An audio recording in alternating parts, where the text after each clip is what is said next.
drink straight, don't waste time to my place. I feel my heart erase, so catch me if I fall.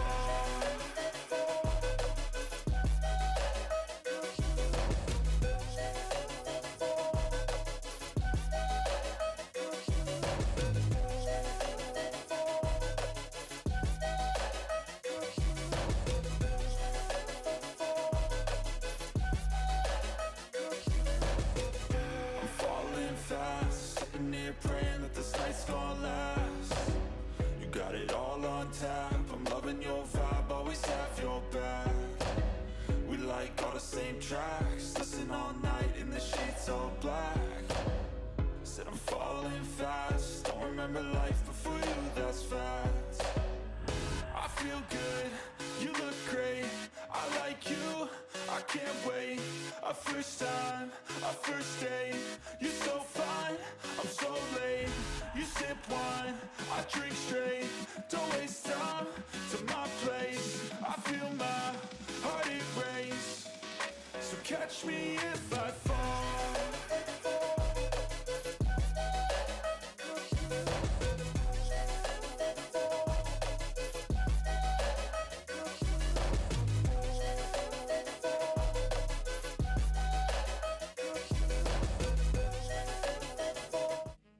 All right, no more waiting. We are in it to win it. Welcome in, guys. Good morning, good afternoon. I hope you're having a great day so far. This game has me in a spot. Woke up this morning, must have been thinking about this game while I was sleeping. I wrote all kinds of stuff down in the in a notebook that I have here. And then I hopped in and had to look up one thing. I had to try to find. Yesterday we had Lucy Lang, who I'll show you. Let's go in. Let's go in. Thanks, guys. Okay. Let's take a peek at where we are. So here's our family tree. Top half is done. We're working on Guy Hudson's infidelities. So we were working on this yesterday, and we have this Lucy Lang, and we know that that's not her name. We know that because of, let's see, China. Let me get to her. We know that when she became a teenager, she wanted to travel to the United States. And in her high school years, here it is. She couldn't wait to get there. She was the opposite. She started calling herself Lucy Lang in high school and flew out of there as soon as she graduated. The name change apparently drove my sister loco. She is in the wrong space. Okay. Because that's the other thing that I was getting ready to touch into. So we did trace Lucy Lang down to Team Talon Claw, which Team Talon Claw is a robotics team that's at, let's see, Mideastern University, okay? It's a little Ivy school, and their newspaper is called This. Now, when we were looking at the information on Team Talon Claw, we saw that one of the things said, and I don't think I dropped it in here, but it all clicked in my head while I was sleeping. Team Talon Claw is at that school, which is interesting because the brand Root, which is the clothing company that Roottree family owns, right? That school gives scholarships to people that are interested in textiles. So I think that that's some sort of a thing. And when we opened up the paper, which the paper, it went into our periodicals. It's right here. they gave us something. I did not look. That's why it still has this here. I did not look, so I don't know what that is. But we're going to search Team Talonclaw, and this is what we're going to work on. Sorry. Team Talonclaw. There we go. Okay. This is what we're working on today. So, I want to lock these in. I now know that this is wrong, which means the only other place they could be is here. So, how about we fix this real quick? This has got to be her mother, so Xinyu. Let's fix this real quick. Xinyu and Lang. And we know that that is her picture. Okay, so, and she is the CEO of the companies. So, this is going to be Lucy. I know her name's something different because she chose to change her name to that. Okay. And all of this is going to default back to unknown. Actually, no, it doesn't. It's Robin. Robin? Robin. And I don't remember what her last name was, but we'll get there. We'll get there. Okay, Lucy is placed in the wrong spot. That works for me. Am I correct now? Hey, Sunny, how are you? And we know that she is a college student. Yes, okay. That's better. So Mark Long isn't here either. They are not the twins. And this is not CEO. So let me fix all of that. That's all unknown. Unknown. We know Robin. We'll look her up. We'll get her placed right. Martin, I think her last name was. But I'm not going to put it in there now. Okay. So, yes, that's what we're going to work on, is this. Let's start reading, and let's see what we can find out about these China stuff. So we know that this is trash. Let's clean up a little bit. I don't think that we need that. Let's leave that. This is not her. We know that now.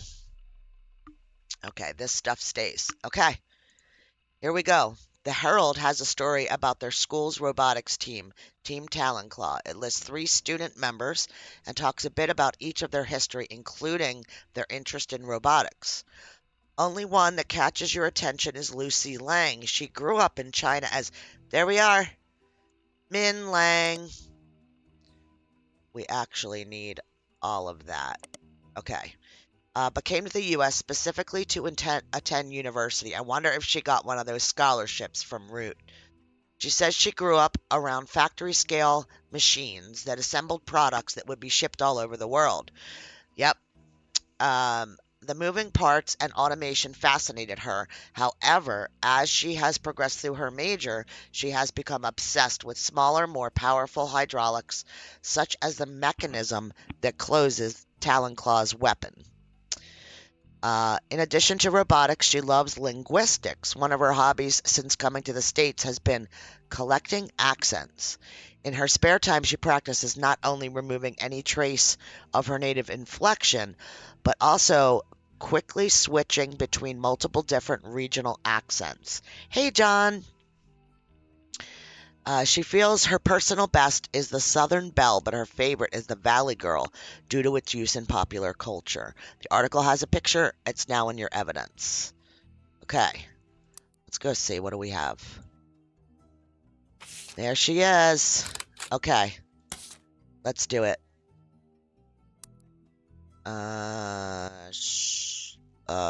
Min. Her name is Min Lang. And there she is. Okay, so that was pretty quick. We got them in the right place. I knew things were off, and I'm glad. I don't know why this never locked in. Something's off here with Sonia. Should we look? Let's look into that real quick while we're in our evidence stuff. I need my book. Brazil. No, she went by another name. Maybe we need to put her in as that, Sonia, instead of what was it, Nia?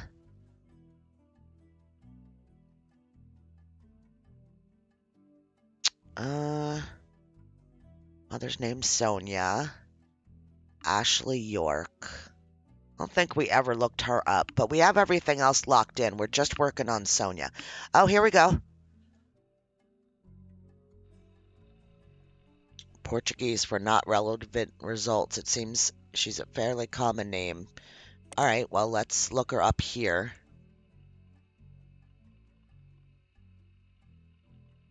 Nope, nothing.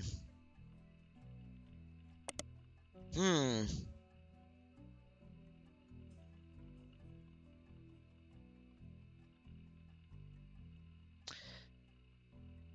Okay. Let's look her up with this one. Oh, we did that already.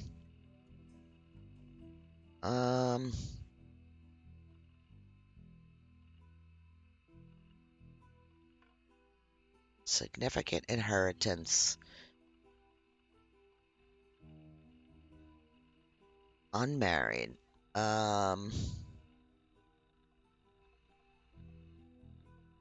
Let's do this one. Nope. What if we do this one? Okay, let's try this and see what it gives us. Nia Alves owns many forms of media in Brazil under the umbrella of Transmispalo. Business Watch has mentioned her name by a few times. Let me scratch out that. Okay, and the Herald. All right, we're good. We've got Susie to figure out, which I guess is Susan. Oh, we don't need Mid-Eastern University anymore. We have Garland to figure out. We have Elizabeth with a question mark. I'm not quite sure what that's about. So those are the things that we need to work on. Most relevant appearance seems to be an article about the struggles of American media companies to do business with their foreign counterparts due to difference in laws. Few media groups and countries are discussed, including those in Africa, the Middle East, and this one in Brazil is also discussed. Due to lack of freedom of speech laws in Brazil, there has been added bureaucracy in publishing certain stories on their channels. Nia is extremely private about her identity and supposedly once used her connections to have a reporter fired from a rival network and blacklisted.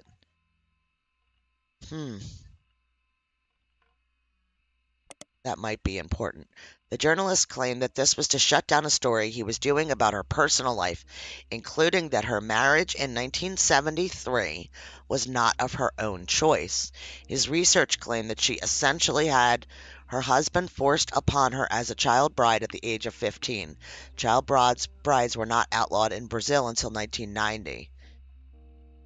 Okay. So she didn't like her husband at all, I guess. Thanks, Sonny. It also claims that past appearances with her husband have been for show. They do not live together and that she resents her own parents for the arrangement.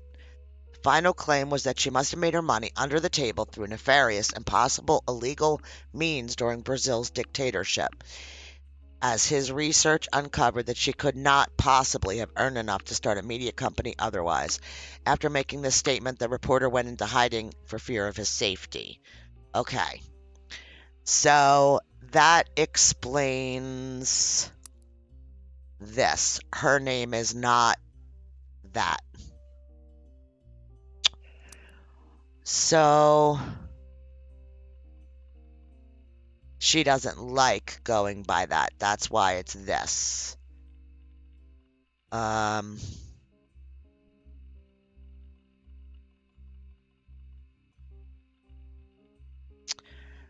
Huh. So maybe if we put in I don't know what her name was. Should we try to put Nia? I don't know. She changed it to all that. I mean, her name was Sonia. I guess we should leave that there. But how do we find her pre-marriage name? Oh,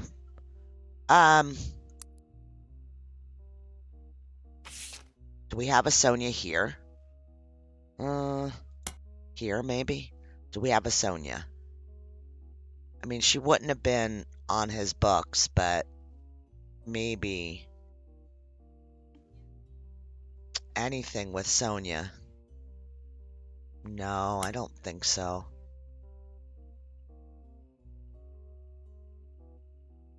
No, I don't know. Susan Ford. Okay, Susan Ford. That's where we're going to go. I'm just not sure about what her name would be on here. So I think these are correct. And I think we're going to hop in here. So this is Susan. Let's just put her in as Ford.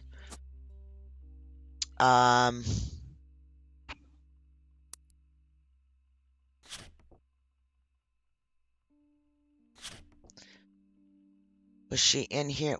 We don't need this anymore. We still have to work on this.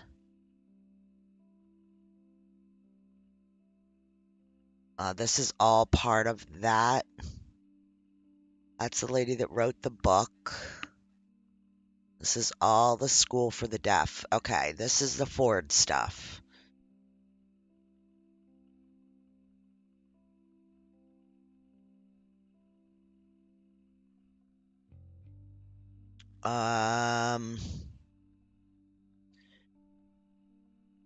Generously donated $250,000 towards it. Okay, so let's look at, got to close that for a minute. Let's look at Susan Ford's timelines here. Right here. 1979. That makes sense because Guy died in, what is it, 82? Yeah, he passed away in 82. We don't have any more pictures. Okay. So this has to be her. And she was a teacher. Oh, we don't have a teacher. Maybe she was a principal? I don't know. I'm going to leave that go.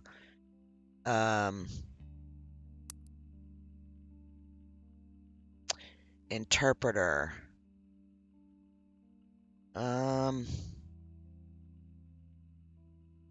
Okay.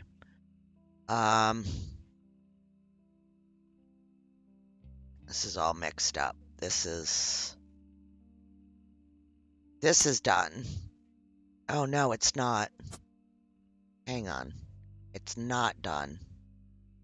Mary Beth. Yes, that's not done. We can't get rid of that yet. Okay. All right. Robin Ford.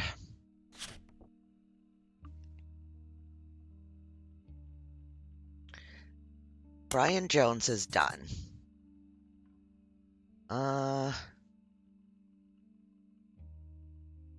Guy. Come on, Guy.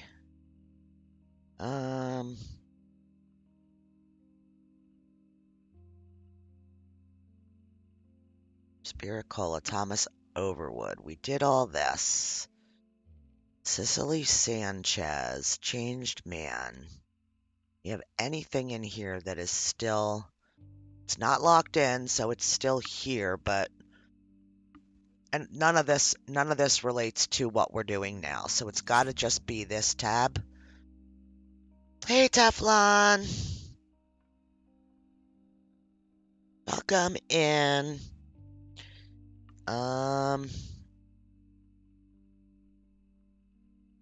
Christine Garland, that's the girl over that's like right here on the thing. That's the next one we're going to work on. This is where we need to get into. Teflon. Thank you, dear. Thank you very much. I am having a fantastic Christmas. Thank you. Located about an hour from where the Roottree offices used to be.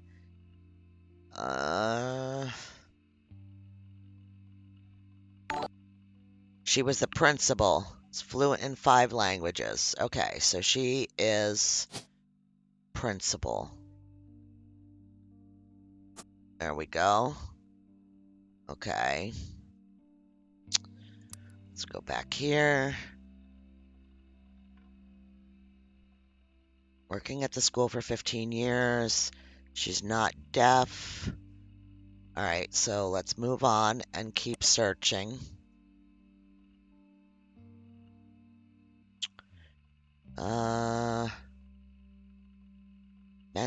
There's a very vague history section you could somewhat fill in with details from other information you've seen about the school. It mentions that the donation came at the insistence of an employee of Roottrees at the time. It mentions that she learned ASL from the main school before Hudson Wing even existed, to surprise her future husband who is deaf. After realizing how useful a service like this could be to non-deaf people that wish to better serve those with hearing issues, she convinced Roottrees management to invest in the school. Okay, so if we go along with that, here's when she was hired. So she had special, let's see. When was that big donation to the school, which was our kind of smoking gun? Susan Ford has been moved to office staff in 1980. Susan Ford no longer works in this department. Okay. Where's the donation? It's coming. There it is. $250,000 in 1981. Okay. Yep, we got that. She became the first teacher at the new campus. At first, it only operated on weekends. Okay. So, let's look this up again.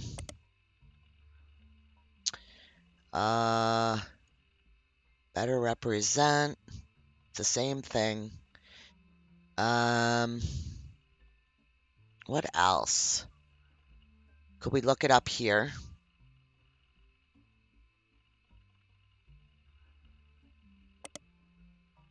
All right. Boom chakalaka. All right, let's see. Grandorf School for the Deaf has made a few odd appearances here and there in the Butler County Times since 1990. It's not too many that you can't look at all of them. So after scrolling through a couple pages, you manage to find something incredibly useful in an article that isn't even focused on the school itself. Local students provide key evidence in scientific study. Okay. All right. Hang on.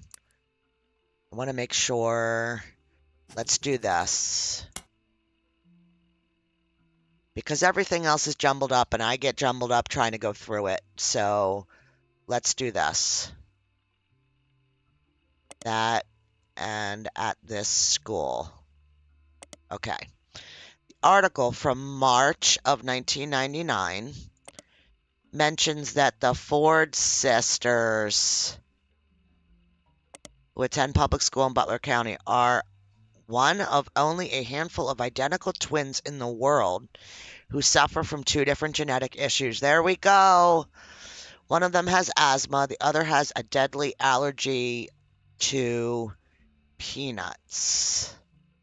Okay, their mother, a Miss Susie Ford, there we go, who is principal at the nearby Grandorf School of the Death was originally contacted by the researchers looking to identify if there were any sets of twins where one was born deaf and the other was not. The twins, yes. While she didn't have any twins attending her high school, she asked if her daughters, ha ha ha, we got names, okay, could be useful, and as it turns out, they were. She says they couldn't be more different. My youngest, we call her that even though it's only by about 15 minutes, is shy, but essentially hasn't stopped running from the moment she learned how to scamper.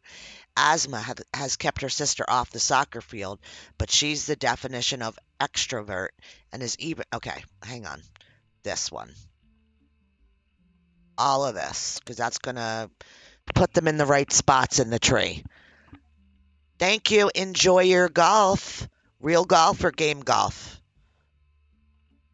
Article includes a picture of the girls added to your evidence.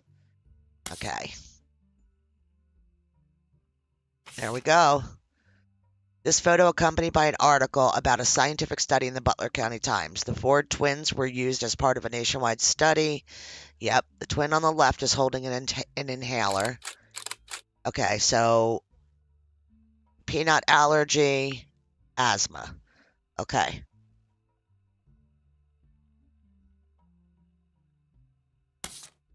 All right, let's do this. Okay, so the youngest is the EpiPen. Youngest, EpiPen. Asthma kept her sister off the soccer field. So how do we know who's who?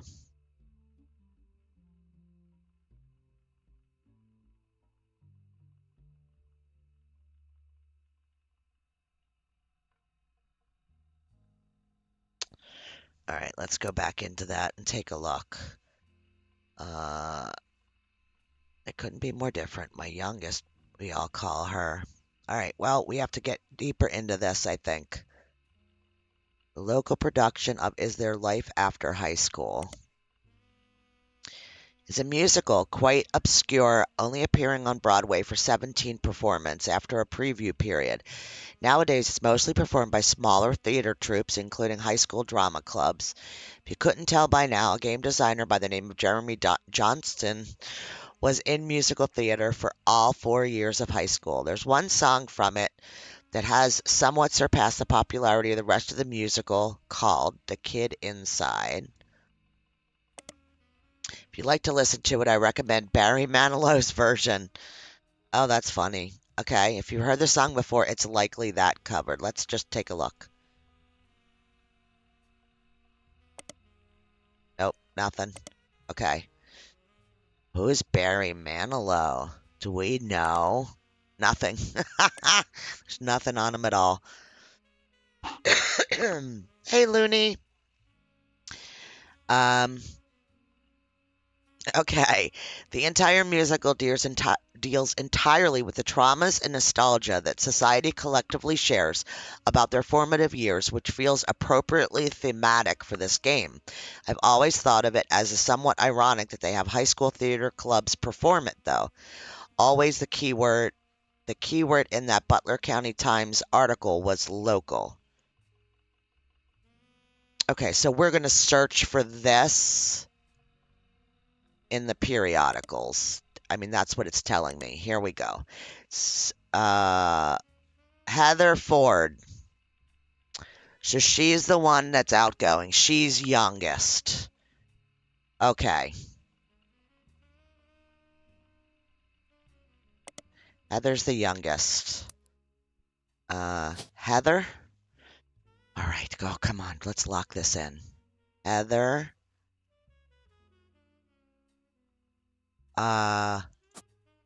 Ford. Yeah, sorry, I had to verify. Ford. And then this is, what's the sister's name? Melissa. Melissa Ford.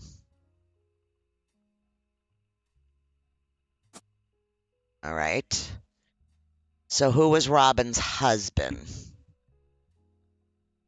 Oh, their last names might not be Ford because her name might not be. Her maiden name, I'm sure, is not Ford. Okay, so, um, okay. Let's just search for nope, periodicals.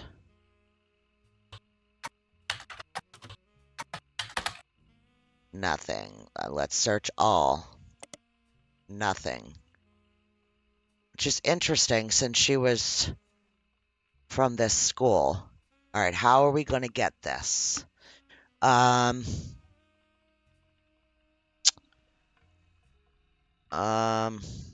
what if we do this? Nothing. It's just the same article about the school.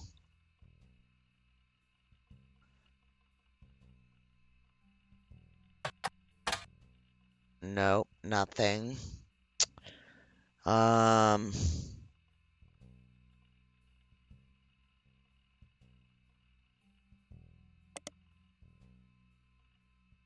How are we going to find this?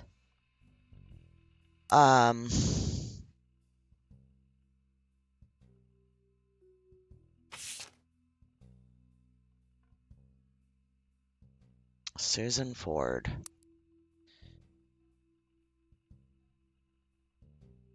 Oh, wait. Why are we calling her Robin?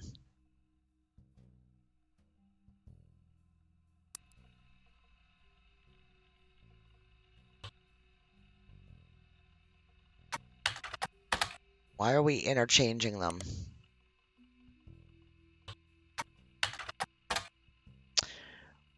Where am I getting confused here?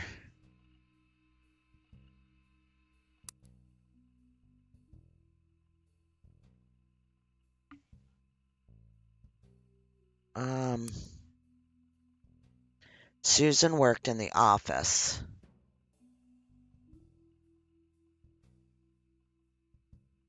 Susan no longer works there. She started running the school. What am I doing? Why am I interchanging two names? Susan Ford's no longer employed. So is this Susan?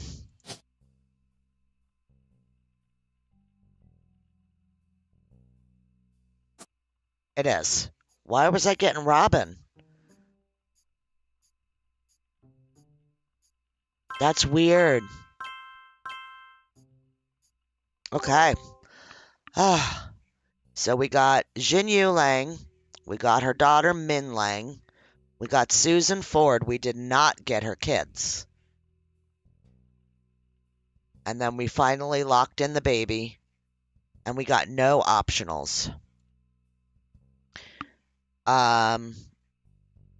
So are these high school students?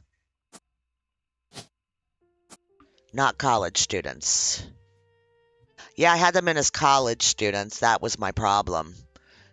All right. Do we have another picture of her? We don't. We have no more pictures left. We still don't have her locked in? Okay, I don't want to scatter. I don't want to scatter. I keep scattering and I got to stop scattering. So I think it was just that I didn't have them as K through 12. I think I had them as college. Well, I did have them as college, so they must be K through 12. They are still students. Susan Ford's spouse.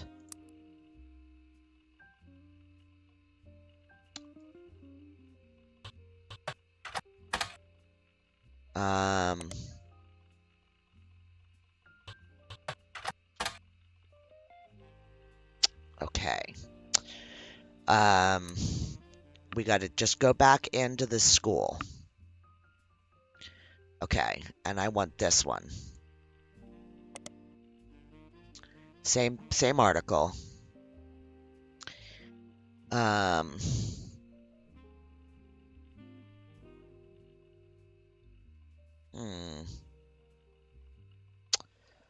How are we going to find out who her husband is? There's got to be more articles on her.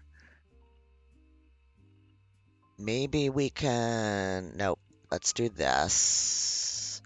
And search periodicals. Okay. This is the same thing we had before. Center of a crime. Okay, this is new. Grandorf Dove was a school for the deaf near Butler. We know that. The Butler County Times archives includes what seems like an endless list of snow cancellations, stressed until last mentioned in 1990. Amongst the avalanche of useless information, you almost miraculously discover one useful article. Grandorf Dove was at the center of a crime article in 1982. It seems that someone defaced the school and vehicles outside of the brand new Hudson Wynn of the school. There were multiple broken windows, and one of the teacher's cars was painted with profanities. So this is her. I think before we thought it was someone else. Here we go. Thomas Hughes. Follow-up article provides more details. There was one arrest, Thomas Hughes, who was coincidentally a former student at the school. Apparently, the destruction came weeks after he married the school's newest teacher, Mrs. Hughes. So this was, way back 15, 20 years ago. She was not a teacher when he went. He graduated a few years earlier. According to the reporter's investigation into the police reports, trials, and restraining orders, Mr. Hughes was convinced that he was not the father of Mrs. Hughes' current pregnancy. Okay, there it is. So he was released on bail, and the school has agreed not to press criminal charges after an agreement was made to pay for the damages and for the couple to begin the divorce proceedings. Seems Thomas Hughes, Mrs. Hughes, and the Hudson Wing have all avoided further appearances in the Butler County Times. Okay, so this is Thomas Hughes, and then the kids are going to be Hugheses, I guess, because it's just divorce. It's not Melissa and Heather Hughes. Okay, so they have their names in. Susan Ford. I mean, I guess we could leave her as Ford because everything calls her Ford after the divorce. But we still don't have another picture of her. How are we gonna figure? So I'm gonna leave this for now. Because there's nothing else I can do there. We need to focus in on this Brazil line and figure out what her name is that would show up here. What's her maiden name? So I think we need to go back to one of these articles. Nope, not that. This one.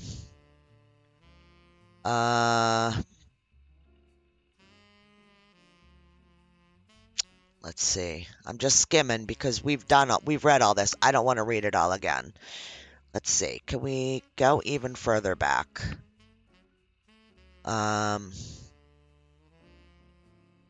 To her husband, all that kind of stuff. Here, this kind of stuff. What was her name back here? Nope, that's not it. Edson is her husband. Okay, let's see.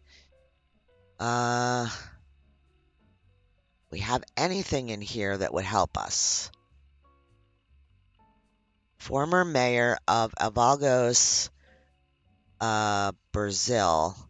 He's a manager at an automotive manufacturing plant for a major American car company. Became quite rich. Wife Sonia. Oh, I don't know.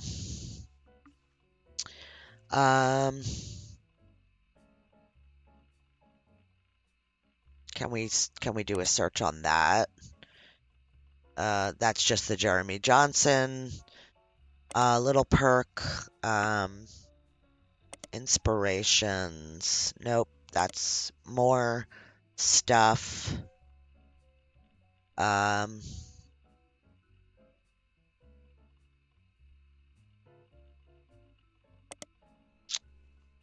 what does Flavio's stuff say? Does it say anything better about his mom? Just his mother's name is Sonia. Hmm.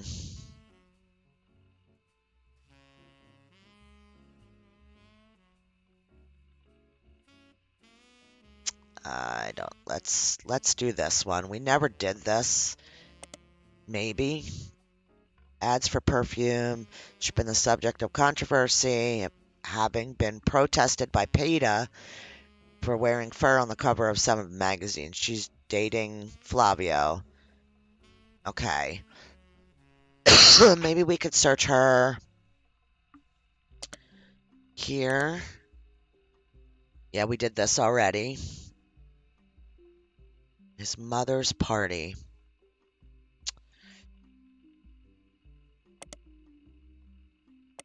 I don't know. I'm lost.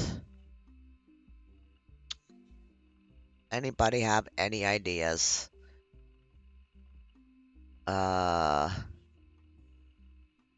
Anything to be useful, but did we do this? Nope, we got nothing on her. So,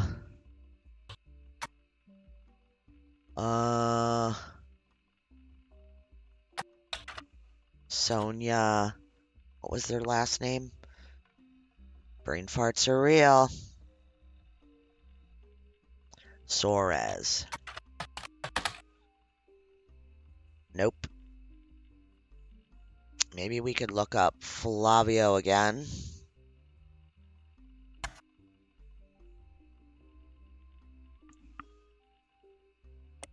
No, it's just going to be that same article about Ashley mentioning him. Yeah.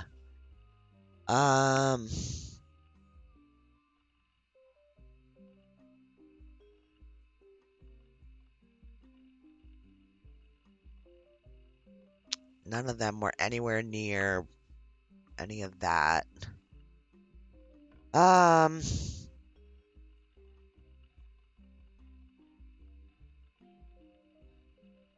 What if we look up... Let's get rid of all of that. Let's try him again. Nothing. I don't know how to find out what her maiden name is. Why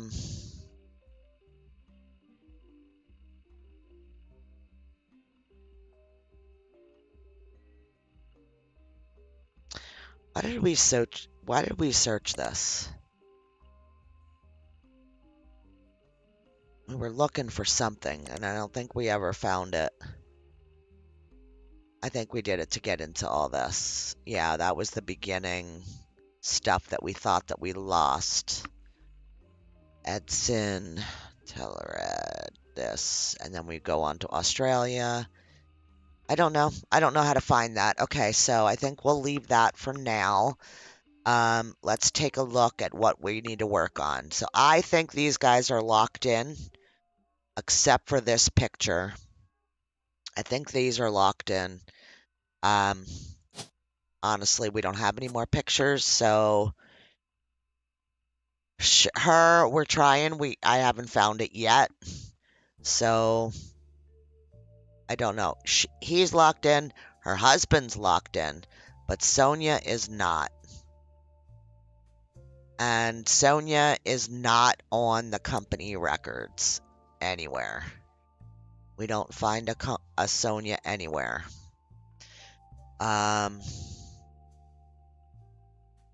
So I tried looking up her company. I tried looking everything up, and we got nothing. So we can either work on the lack of this locking in, and then, of course, this husband, what his name was, or we can work on this. I think I would really like to work on this. So we're going to search up Christina Farrow's stuff. Her evidence should be under Guy, I believe. This is all gone. We've... Is it? Yeah, I think it is. We don't need to know. We know that. I'm going to hang on to this because I don't know why it's mentioning Ron and Gwyn. So I'm hanging on to that. We do not need Spirit Cola. I don't think we need this anymore. But we're going to leave that. Cicely Sanchez. I don't think we need anything to do with her anymore. So, yeah,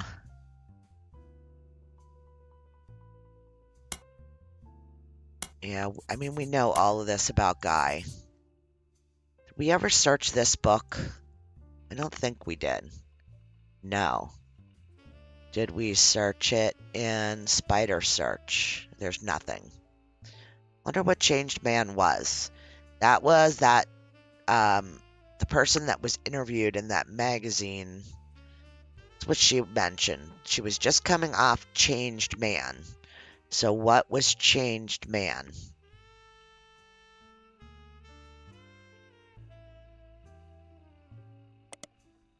Here? Was it a book? Because she was an author, right? Just write it.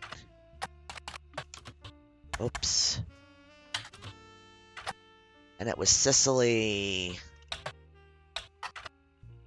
Oh, damn it. That's not how you spell her name.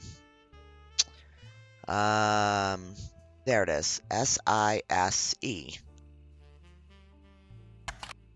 Cicely Sanchez. Nothing.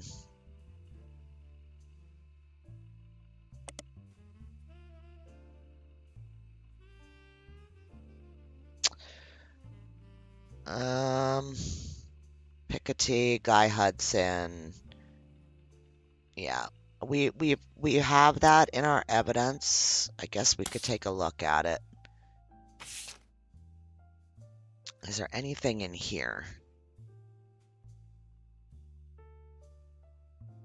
Elias Roottree. Caviar. Yeah, no, we don't need this. Okay. All right, so let's focus in on Christine. And we know we have her in the files. Right here. Christina Farrow was hired. Joanna left. And Beth Knox left. Christina Farrow is no longer listed among the secretaries, but Christine Garland has been hired. So that was 1977.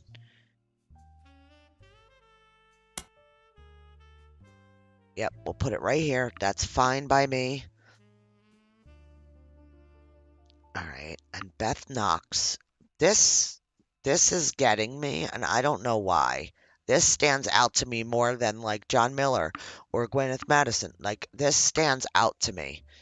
50 years of working there. Like, she knows stuff. And I want to know what she knows. Guy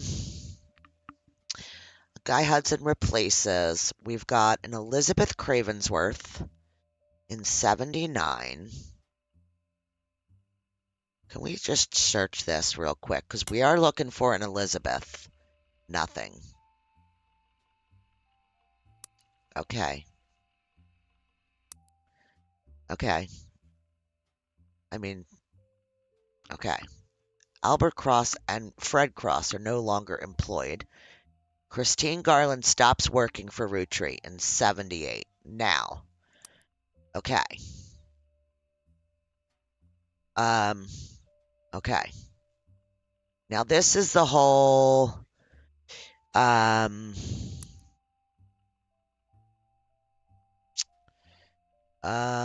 notable. It's got to be in here, right? Yeah, Christine Garland was pregnant in 1978. She worked on a farm. She delivered produce. She married Steve. She was working as a secretary. So she, Garland was a chef at Antonelli's, married Christine. Okay.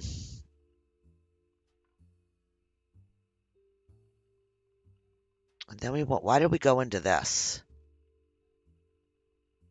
Regina Clementine email.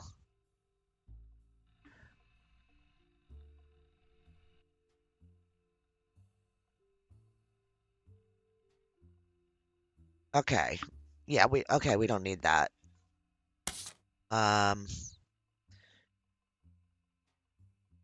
Okay, so now we're back down into all this other stuff. Okay. I'm getting all messed up. I guess we could take out all the stuff related to China. Correct? Let's get rid of it. Can I get rid of the whole note? No.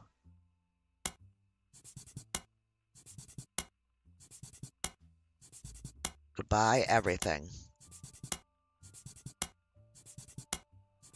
What a flippin' mess. This is just me giving my brain a moment to reload, to unscramble and reload. So I'm getting rid of everything.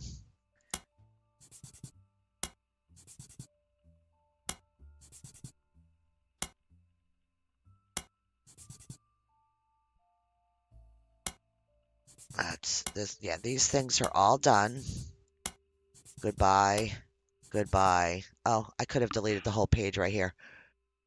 Wow. Okay. She leaves in 82, so that makes sense because she's up there. We don't need this anymore. She's locked in. These are his flavors. France was a dead end. Yep, so let's get rid of this page. Delete the entire page. Australia. This is all. That's what I was confusing. Was Robin Martin.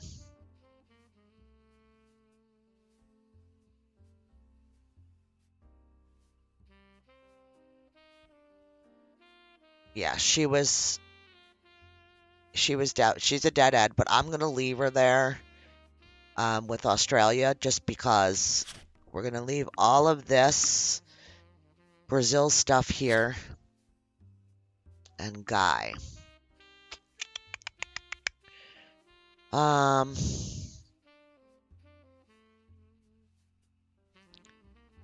This is just silly stories.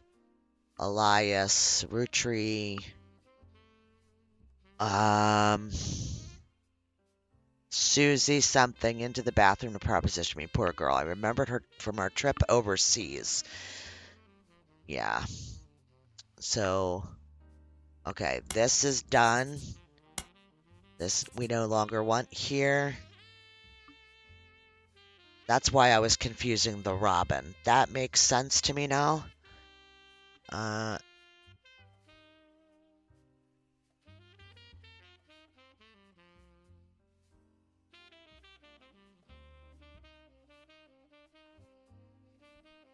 Business partner in Australia. Huh. Could that possibly be here?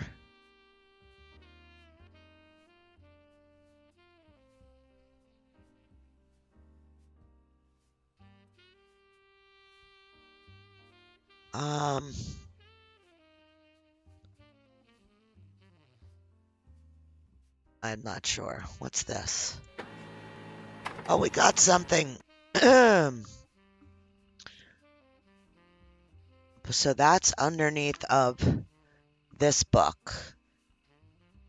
Multiple libraries. What? Building where it once sat is the Miami Print Museum. What is this? Searching for the Miami Print Museum, you come across their website. It states their hours and exhibits. Building is very small. Admission is free, and they only have room for a few different displays. One of the exhibits in their courtyard, which includes a fountain as well as a statue of an unknown author. Picture has been added to your evidence. Another is a printing press that was used by the Miami Sunday, a now defunct newspaper. The last is an original print of Cuba by Cubans, an art book. So we can't get the paper.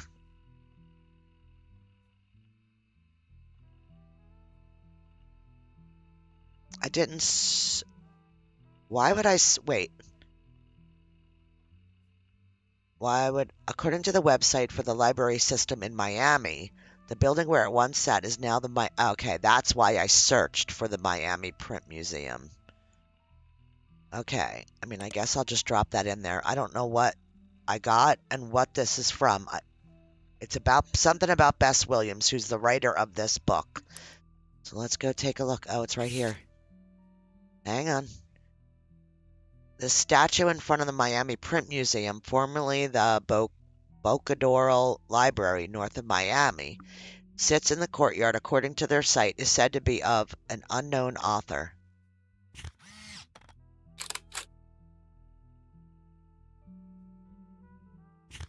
It's got to be her.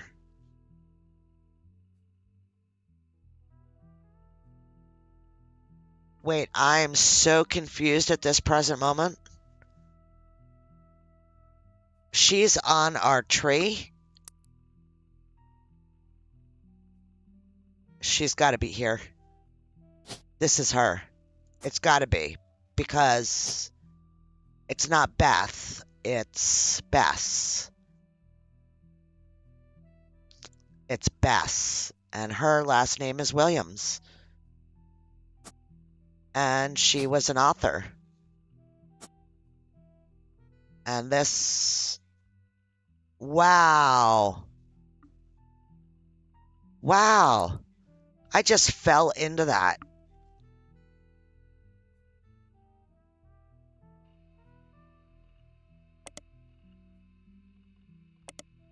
Okay. Wow. Okay. That's just...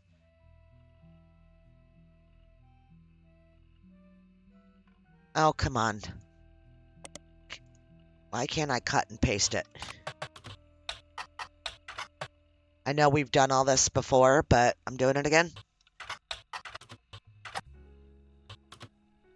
Oops.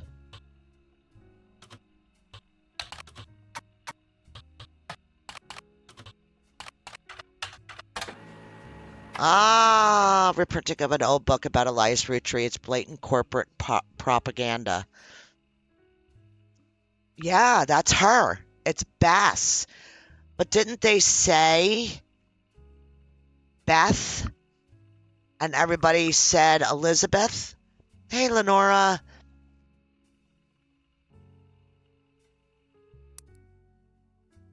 Okay, so what did we just get? Ah, now we have a picture of him. Okay, the dictionary defines propaganda as information, especially of a biased and misleading nature, used to promote or publicize a particular political cause or point of view. But if they were to replace that definition with a picture, it would be a picture of this book. The book tells you nothing new about Elias, and from what you know of his true feelings towards some of his extended family, you're not sure it tells you anything true about Elias either. The reissue of this book was so lazy that they reused the famous photo of Elias from Business Watch, whose copyright had expired. The best thing it has going for it is that it's only 85 pages long. So there's 2 pieces of information here that could be used. So what would that be? The picture is 1. And then that it was written by Bess Williams. Would that be the second? Because there's nothing here.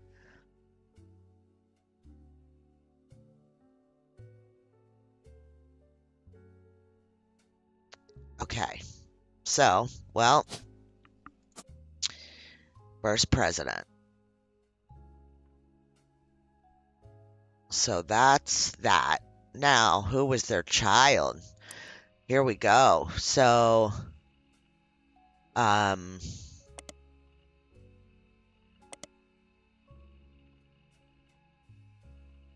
okay. So Bess.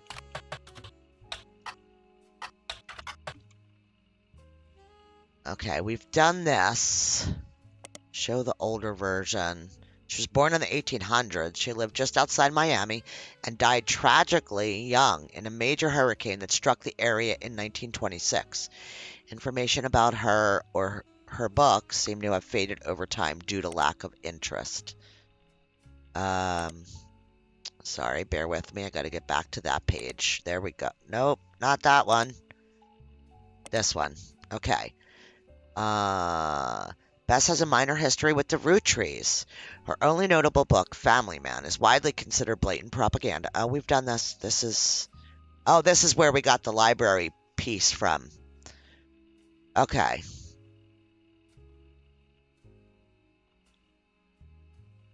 When they rebuilt, they named the nonfiction section after her. The library was expanded again in 1950, then closed in 65 when multiple larger libraries opened in the surrounding area. Okay. So this is in Miami. Help.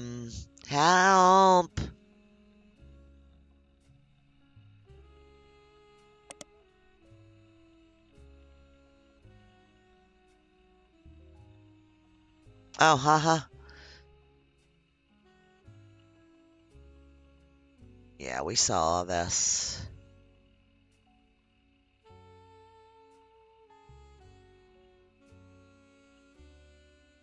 Lauren's diaries. I still think we're missing stuff because I feel like that we need to get her diaries back again. All right. How do we find out? Oh no, this is not what we want. We want... Where's the thing about Beth? Here.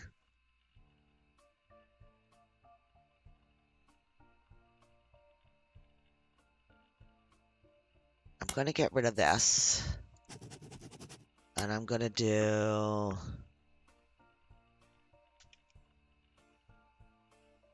this. And...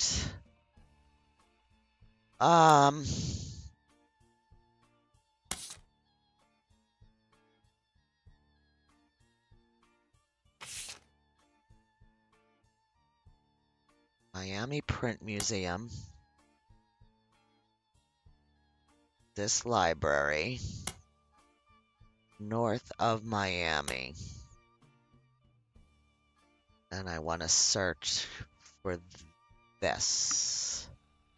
Same thing. Okay. That's all right.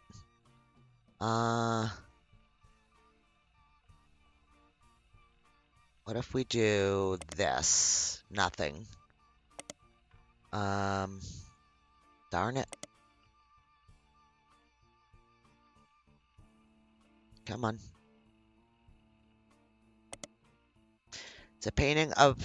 It's a book of paintings of Cuba released in 1963. It's credited to Marcia Barban. First glance, it doesn't seem to be related to your search. Let's keep looking. Oh, okay. I like that they say at first glance, though. So maybe we can...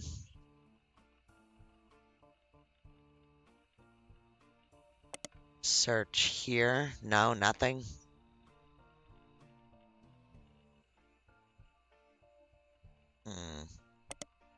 I feel like it should be searchable. If this is a book. Okay. So...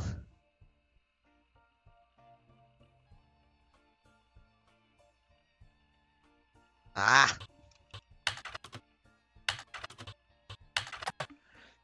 And then... what was the name? Dang it. Marcia Barban.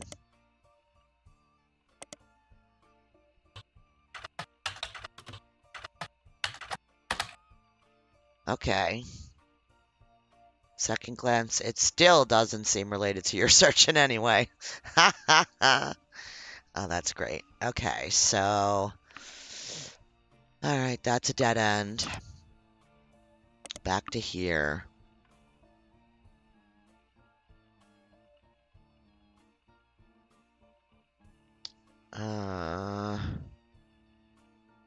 Across their website, it states their hours on their list of exhibits. Very small. Alright.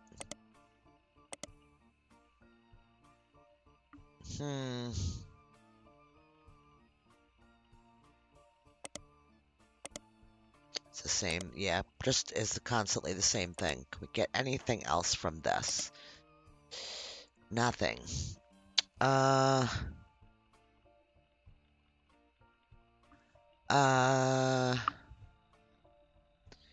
How else can we find anything here? So we know that there was...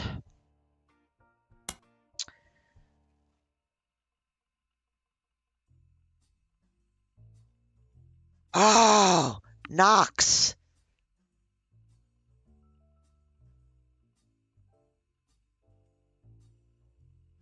No, that's Beth. That's a totally different person.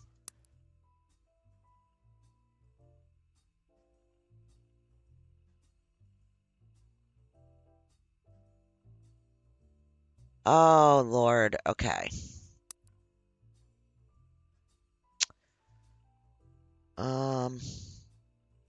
So we know she died. All right. What did that article say? She died. This is not what I want. It's going to be way back here.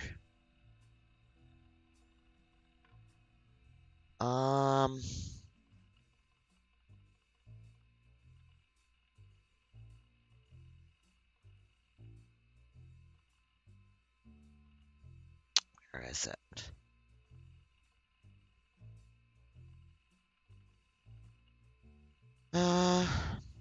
Nope, none of it's here. Let's see. Stephanie Jones, Clancy Trust. It's gonna just be that article about her. So much stuff we've been through. It's absolutely crazy. Trees are dead, so it's coming up here.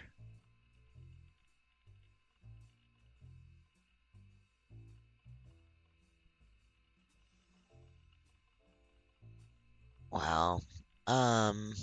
No, it's going to be way up here, and that's it. So this is looking up her book. This is what we want. Okay. Right? Yes. I 100% agree. And there's just no way you're doing it unless you have the paper.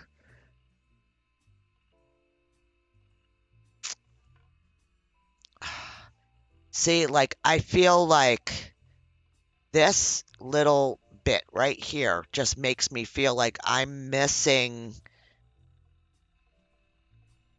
like a newspaper article, right? Like author dies in hurricane or something. I know that she was born in the early, whatever, but I feel like there's something that I'm missing.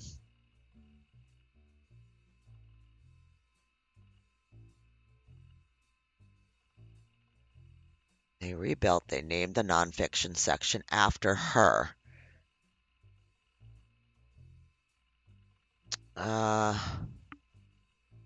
else would I find anything about that Miami library system, maybe? Because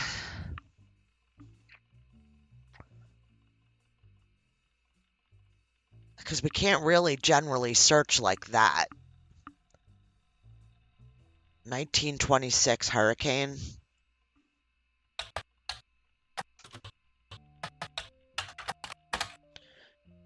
Nope.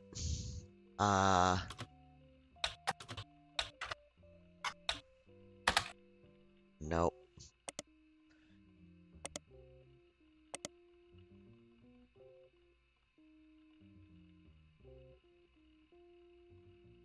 Let's try this again. Same, it's the same thing.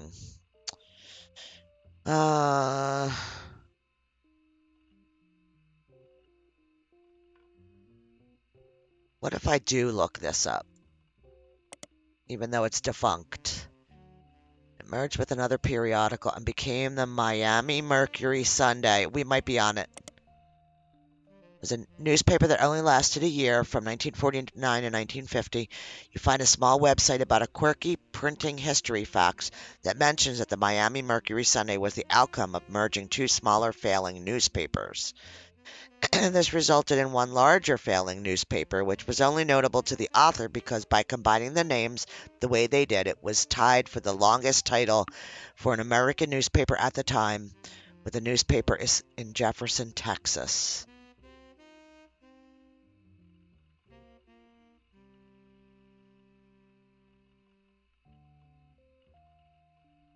Damn it.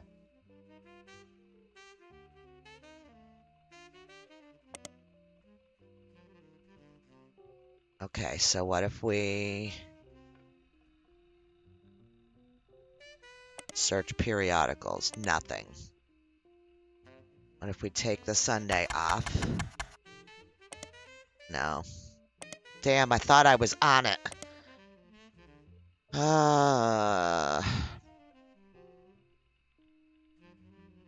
Damn. Um...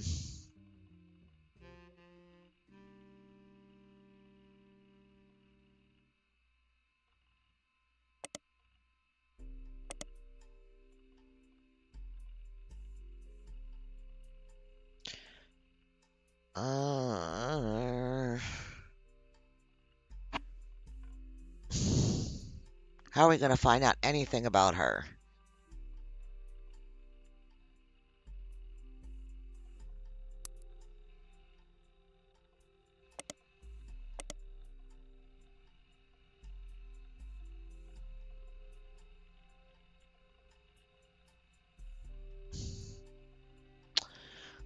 Well, I mean, maybe I'm on the wrong track. Maybe it is. Nope.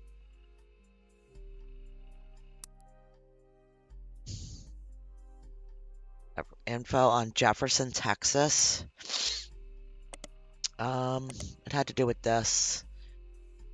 It was tied for the longest title for an American newspaper at the time, with the newspaper in Jefferson, Texas. So they had the longest name, but it was tied with something in Texas.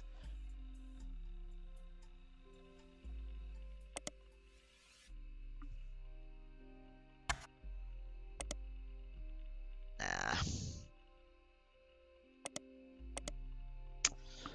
I don't know. Any ideas? Or should we try a hint? I don't think we've done that. We might have done it once in the beginning, in the first game, but...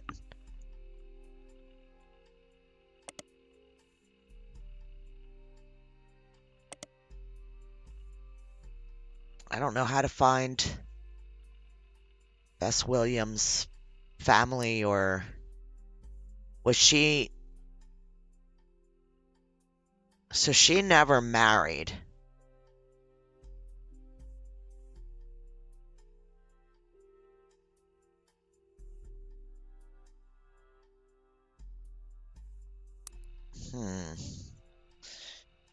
She never married.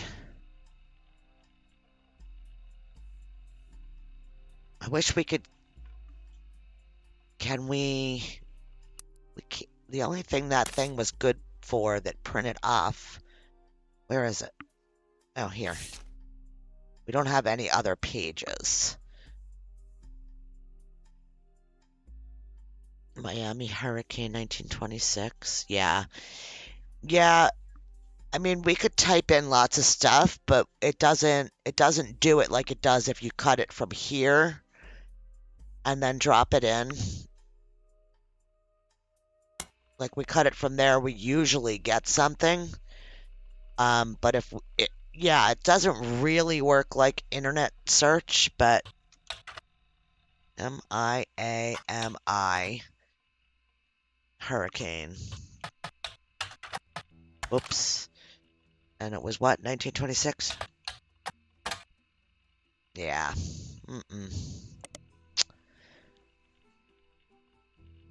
We got all this. What does this say? Does not host any online articles you find via spider search and may be able to. Yes. Okay.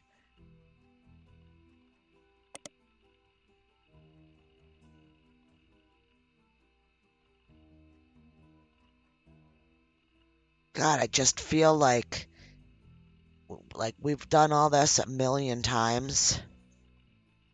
The quotes from Bess Williams' book appear to have been taken down.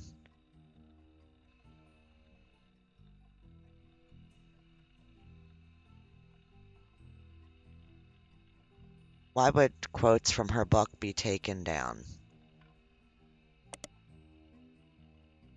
No, it's still the same. She died in a hurricane. Oh, maybe here? No, it's the same thing.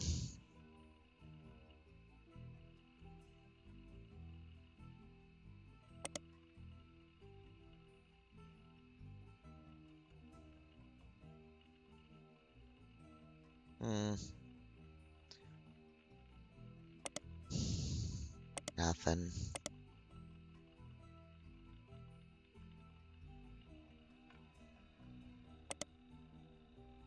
Yeah, it's the same thing that we got. I don't know.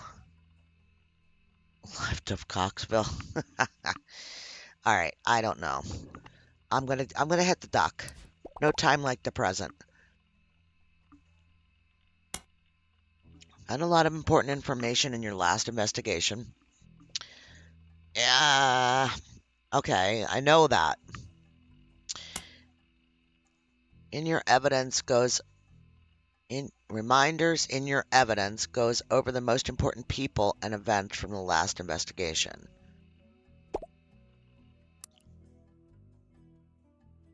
So they're talking about here. Right? So they're telling me that there's something here.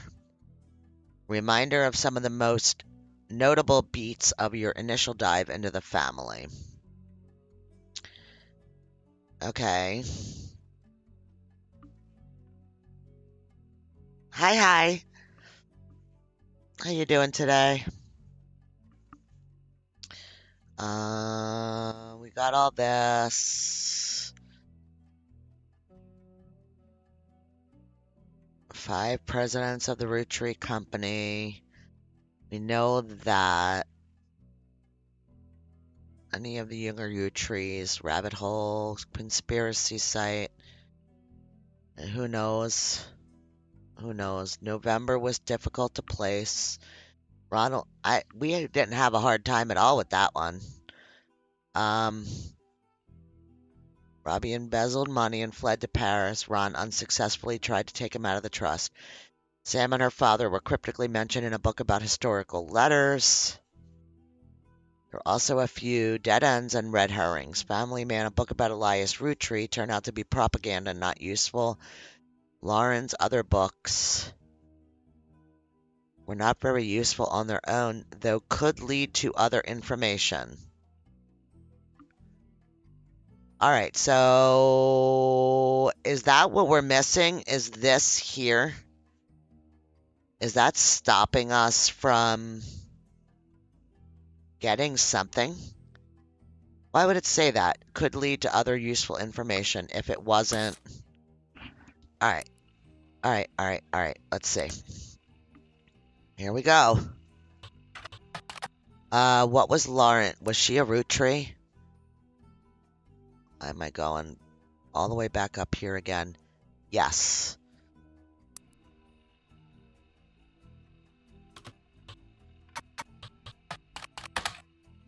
In the wake of 6 Pieces release, Lauren Roottree, author of A Life Between Wars, was tracked down by a reporter as being one of the most upscale memory facility. Oh, in one of the most upscale memory facilities in Pittsburgh. She was relocated back to Pennsylvania when she began suffering from Alzheimer's. There was a minor backlash toward the reporter that tracked Lauren down because they were caught. Oh, we read this. And holding their camera over the privacy wall to take a photo of Lauren and her son Clark sitting on a bench outside. Okay. Nope. There's nothing about the book.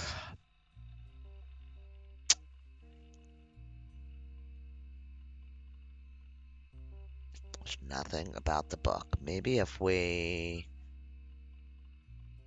Oh, come on. Grab it. There we go.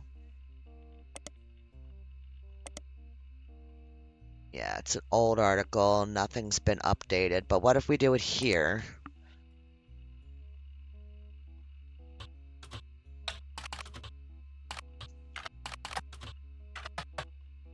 By Lauren. Oh, we got something! So that was the hint to get us back in there and look at things. When revisiting Lauren's book, there's a single passage that focuses on potential affairs in her immediate family. You've added it to the rest of your evidence. Okay. Holy crap buckets. They are really making you work for the information and the... It's in our new evidence now, so there's going to be new pages. And that's what I said. I felt like we needed to read the diary again. An entry entitled Cruelty from Lauren Rootree's diary, written in 1963, focuses on the relationship between her mother and father. While it offered only redundant information during your previous investigation, it mentions the subject of affairs and may be more useful this time around. Yeah? I'm no stranger to true love. Jacob and I married at an age that most deem unfit for marriage. He was also enlisting at an age that most deem unfit for war. We had no choice. I knew in my heart that our marriage was one for the ages. He and I would still be together if not for Okinawa. That was nearly 20 years ago, but there's an emptiness in my soul. I don't understand my contemporaries. So many girls I went to school with have taken multiple lovers. So many of my girlfriends' husbands have been unfaithful. If I'm to remain true to the ghost of if I'm able to remain true to the ghost of a man with no chance of physical reciprocation, no potential for long conversation, how could it be so hard to love someone you can reach out and touch, someone you can joke with? Well, she needs to realize that she doesn't know what some people can't deal with relationships. Some people would prefer to be alone. Like she has to look at the other side just because she lives this. You know, she never had to make things work with another person. She never had um, the connection, the change of life that, you know, I understand she has a longing for that, but, she hasn't lived the other side of it, so she can't comment on what that's like either, I guess, is what I'm trying to say. All right, enough. I have not had to deal with such madness at home. My parents are a perfect match. So her parents are Elias and Gwyneth Roottree. No, Elias and Gwyneth Rootree's son is their child. Yeah, that's it. My mother's cruelty is a perfect fit for my father's general spite. In turn, Pop's status enables her incessant need to gloat and feel superior. I have grown up with their cruelty and disdain for others my entire life. Oh, wow. Wow. Even my family remains unspared. They make fun of my grandpop and his family sayings, blood is thicker than syrup, but nothing's thicker than Elias. They mimic Grandma Gwyneth's lisp and see her kindness as a weakness. Elias, please remember them. Not even our family's maladies and religion go unmocked. Remember, God only put one I in miracle.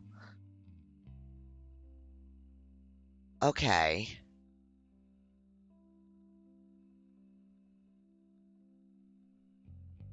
So, okay, hang on. My brain's processing. So, whoever it was that we heard say, they heard, I guess it was Lauren, the one who wrote this book, something about Beth, right? And we switched that to Bess. But if they heard Beth, Elias, oh yeah, maybe. Oh no, we don't need their pictures. No, they don't go on the tree, I guess. She has a lisp. So Elias has an S at the end of his name. So if she's calling him this, then she would have pronounced Bess as Beth. Am I right? Is that accurate?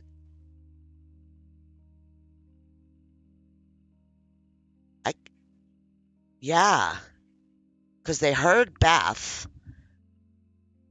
but we're getting all our information is leading us that it's Bess, meaning Bess Williams, not Beth.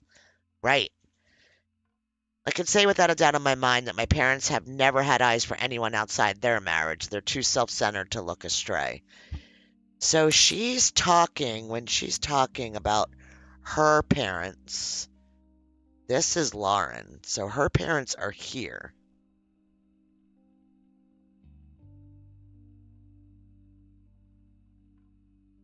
But she was talking about them.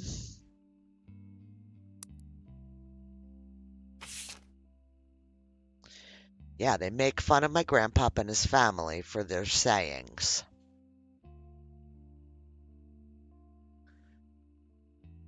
Her parents were horrible. Okay. So, yes, I think that we're right. I gotta drag all the way down here. I think this is right. But I don't know how to find who she had. Williams. Somebody named Williams.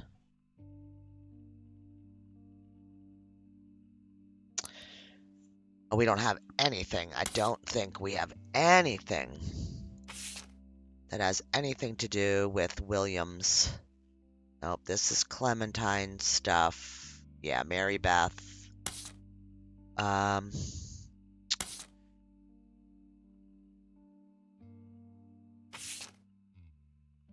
Did he put more stuff on here after we were here the last time? Eternized men in position of power. Yeah, we know all that. To be blunt. Okay, no. There's still something on here that we have not used.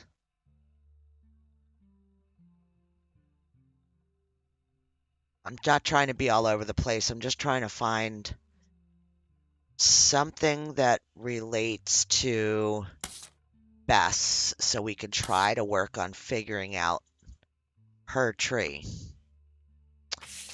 Is there anything here?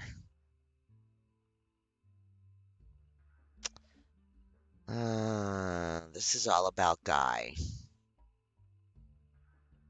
Guy. Hang on.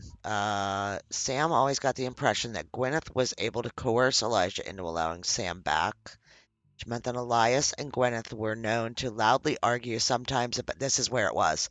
Who's Beth? Her son Ernie once asked her, "Who's Beth?"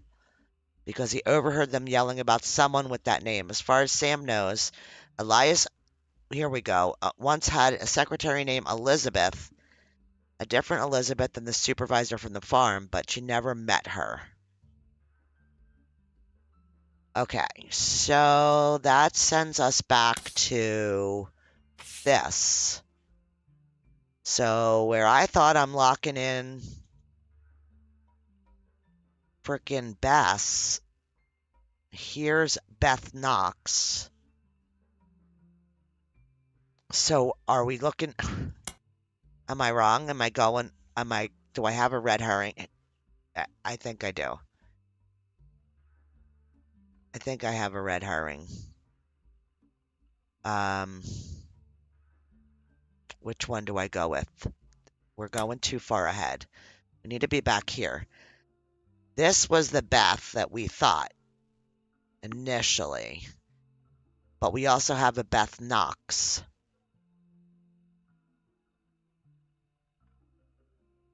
Let's try this.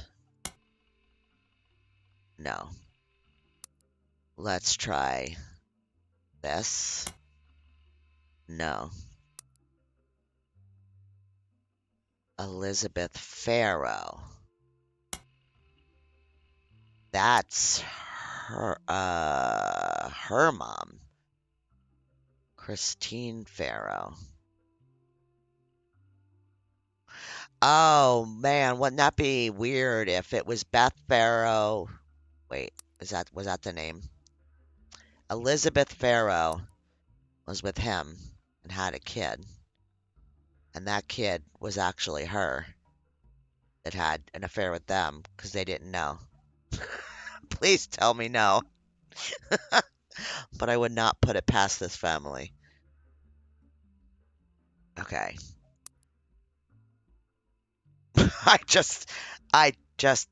That's how these names are just getting to me. So that's a Beth. So we have, all right, I'm actually going to put this on paper now because I don't know what else to do with it. So we have, and we have Cravensworth. All right, we have Beth Knox. We have Farrow.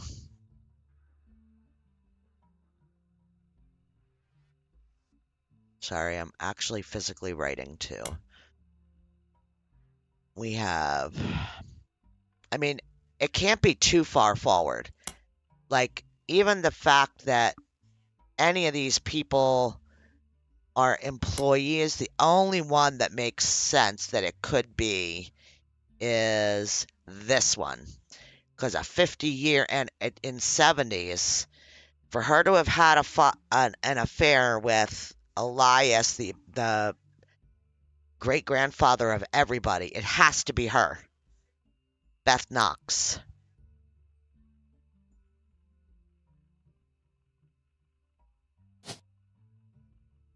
So am I doing that? Is for 50 years, I mean, it's got to be because this affair was in 1921. So that puts you all the way forward to the 70s for 50 years of employment.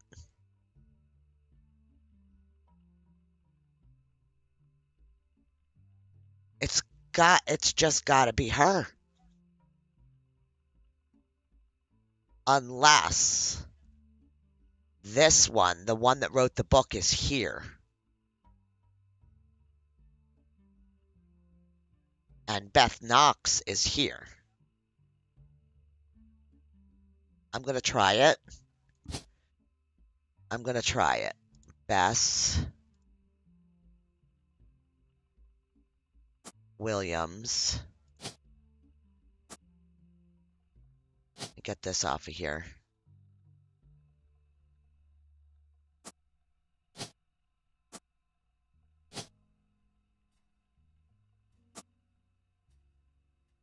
Because if this is, I mean, we don't have a picture of her, but she was a secretary. Oh my God, where are we going to get a picture of her? What pictures do we have? Do we have anything? We have one blonde. This one? She's too young there, though.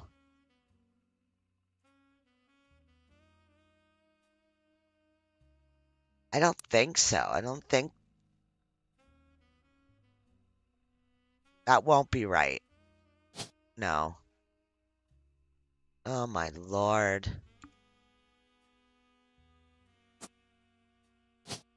It's this is here. It's the only way it fits.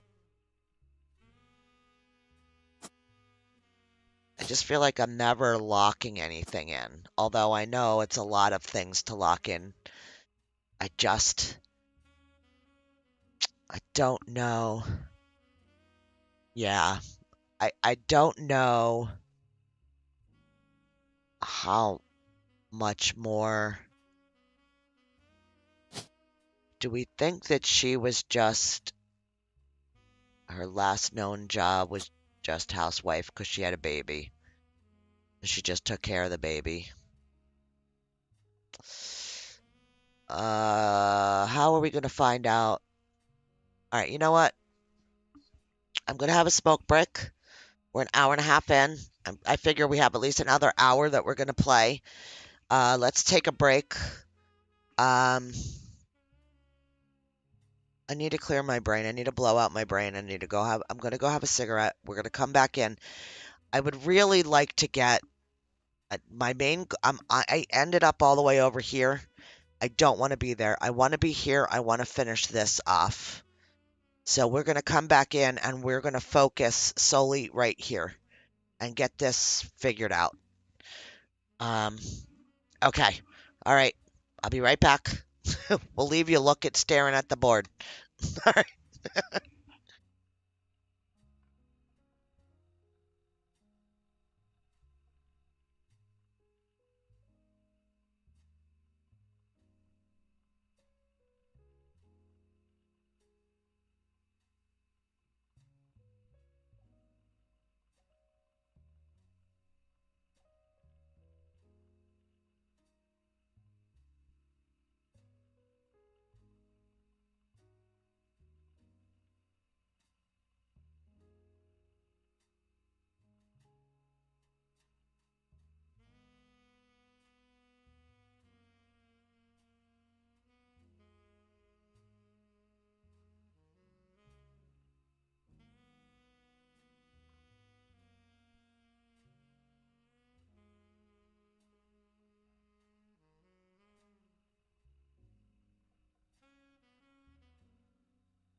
All right.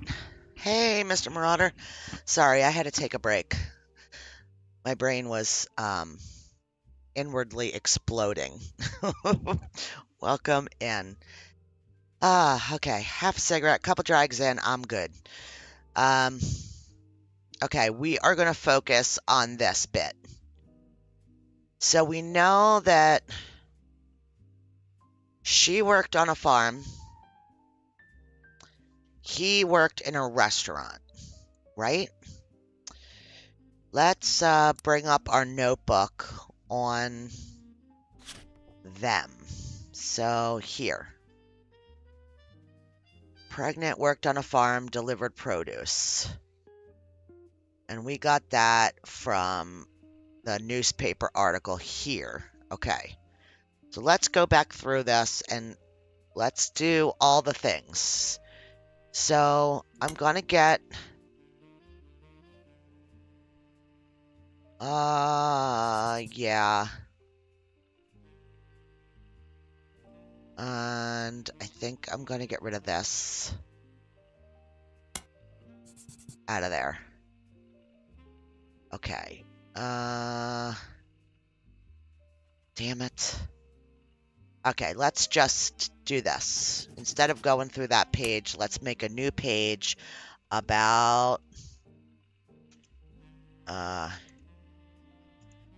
Barrow / Garland. So we know exactly what we're dealing with, and we will just start from scratch. Does that sound good? Yeah, logic bomb. It is a genealogy game, actually, about a really super rich family that owns a candy company. And the first part of the game is figuring out this whole tree. And then once you solve all of that, then they give you more stuff to figure out, which is the infidelities, because their inheritance level is all based on whether or not they are a blood relative. So you have to figure out who slept with who and what offspring they made. And then you have to figure out if for sure they go where you think they go. Like I thought I had one placed and it's not. So once you lock them in, you lock in groups at a time. Once you lock them in, they turn yellow. So all the blue spots are things that are not locked in yet.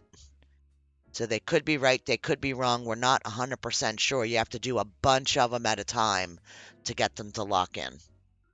So yeah, it's all about thinking and figuring it all out, and it's just absolutely nuts and insane. So yeah, that's what I'm working on. You unlock pieces of evidence that give you hints and tips, and that's usually where your pictures come from. Once your pictures are locked in on the family tree, they turn yellow in the actual photos that you have.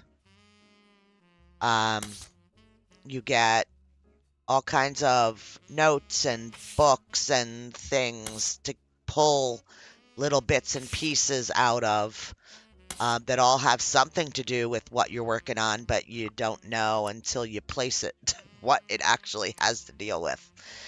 So it's a mess, and it's can be very, very confusing. Okay, so Christine Garland responded. She and her husband, Steve, who was a chef at Antonelli's, met years ago when she delivered produce from her mother's farm. Steve used to work extra hours just to be there during her deliveries. Although they grew apart when the restaurant switched suppliers, they reconnected by chance and eloped at the end of last year. Okay, so that was in 78. Let's see. They reconnected and eloped, and that was in around 78. She has a bun in the oven, and they're both working as much as they can. She's a secretary, but went back to delivering produce on the weekends. She's trying to save up money to move to Boston and open their own restaurant. Okay. And she's a secretary, but is also We'll just leave she's a secretary, because we all know what that means. That means she's doing guy.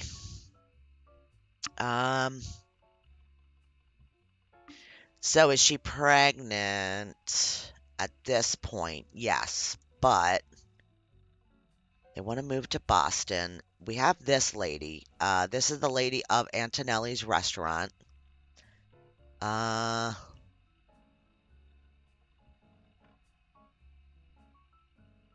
We'll throw her in there just because we can. And does she have anything to do with anything? I don't really know.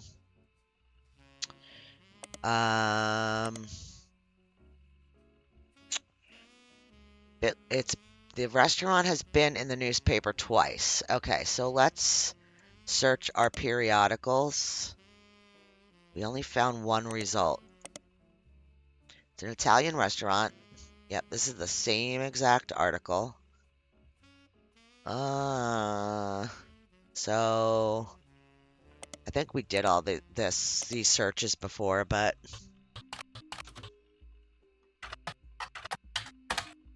maybe there's something written about him.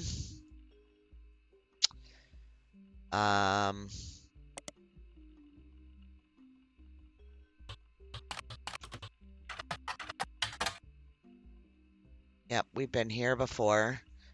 He's mentioned in a couple articles about how he met Christine when he worked at Antonelli's. Second is from months later in September of 78. A listing for his weekend cooking classes. Okay. Blurb mentions he's been giving lessons in his home kitchen for the last month so he can keep his eye on his son. Okay. Third was from 1991 and is titled Local Author Sued by Former Butler County Resident. Can we look that up? I know we've got it written somewhere, but where are we? Where did our stuff just flip? Oh, we're back to notable events. Am I dropping stuff in here now? Damn it. Okay. Local author. Spider search. Nope. Back.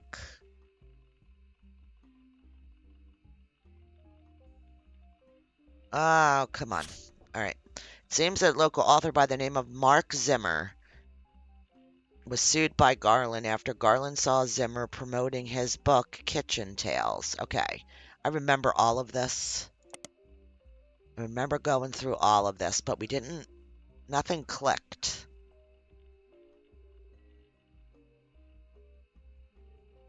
And Kitchen Tales on television.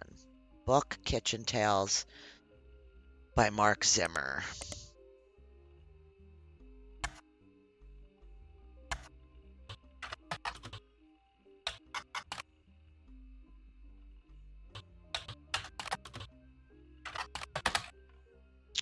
Out of print, re-released as Garnishing the Truth. Get rid of that. And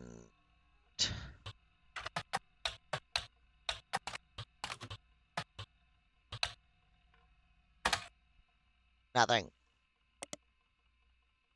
Entire description of the book, according to the library system, is a recipe book that contains stories. Okay, so can we search that? We can. Kitchen Tales, a story-based recipe book credited to Mark Zimmer that had some success after it was featured on a morning talk show. Okay, let's do this. The book release before the internet and widespread mentions are rare. One book collector states the publishers were unprepared for the demand. There was no second printing, so it's unusual to find a copy in the wild. You find an alternative medicine website, which focuses on the cooking with natural ingredients. It mentions that one of Kitchen Tale's recipes use salt water. Okay. We're a mix of 2/3 spring water, 1/3 filtered salt water. It tastes great. Okay, so that's it's a big nothing burger. Same thing. Okay.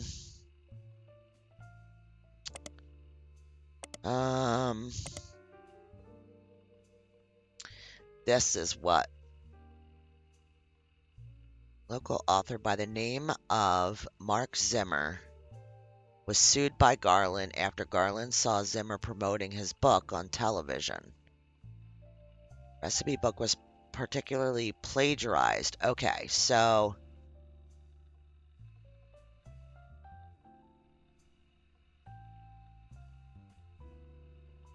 the recipes that Steve Garland would give his students during his cooking lessons before he moved. Oh, there's more. Article mentions that although the recipes are hard to copyright, we read all this. I'm skipping it. Stories were word for word in Zimmer's cookbook, in addition to additional stories that followed the same format. So,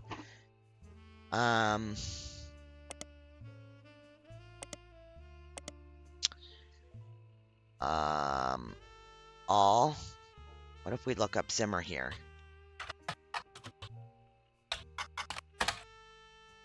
Zimmer's. Rochelle and her husband have a few mentions. Rochelle owned Antonelli's, and Mark owned the local bookstore. Yeah, remember this? Mark was mentioned once in Butler County Times when he was sued by Steve Garland. Okay, so where's the lawsuit stuff?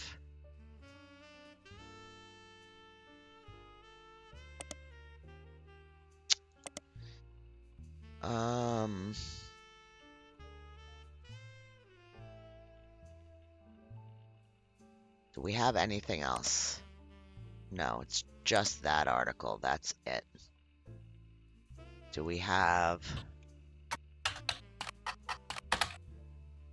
nothing?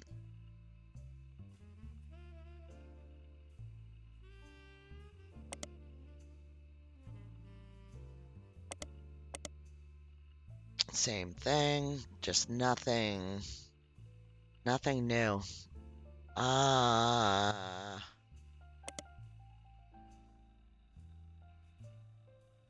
It just feels like a dead end. This whole Christine.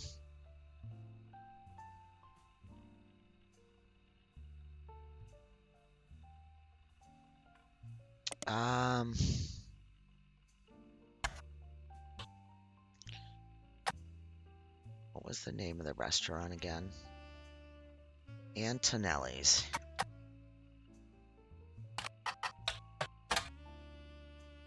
Large number, common name.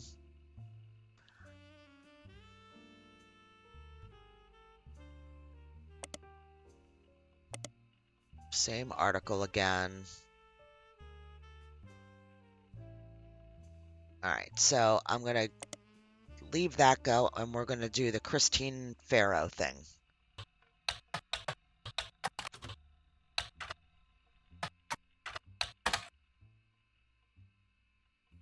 Nothing. Okay, so let's open up our company records here.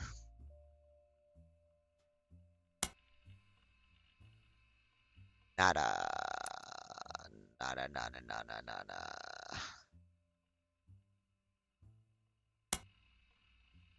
Yeah, see, that still gives us nothing, too. I don't know.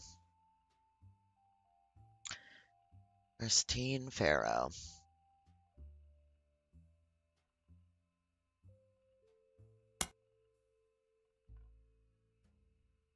What if we looked up her mom? Elizabeth Farrow. There's a connection. There's just no way that there's a Christine and an Elizabeth Farrow, right? That both just happen to work for the company. They've got to be mother. Yeah, farm and manufacturing.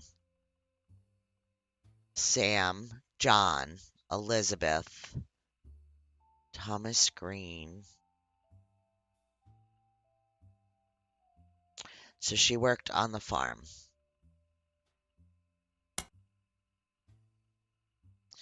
Guy had an affair with her. Did they produce Christine? 76? Or was Christine pulled Elizabeth? Was she pulled off the farm because she was pregnant? I don't know.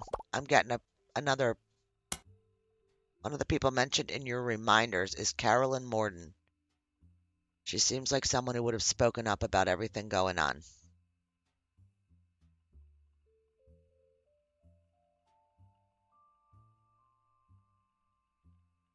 Really? Isn't she just. Isn't she just. I would have skipped right over that because I thought we did everything to do with her here.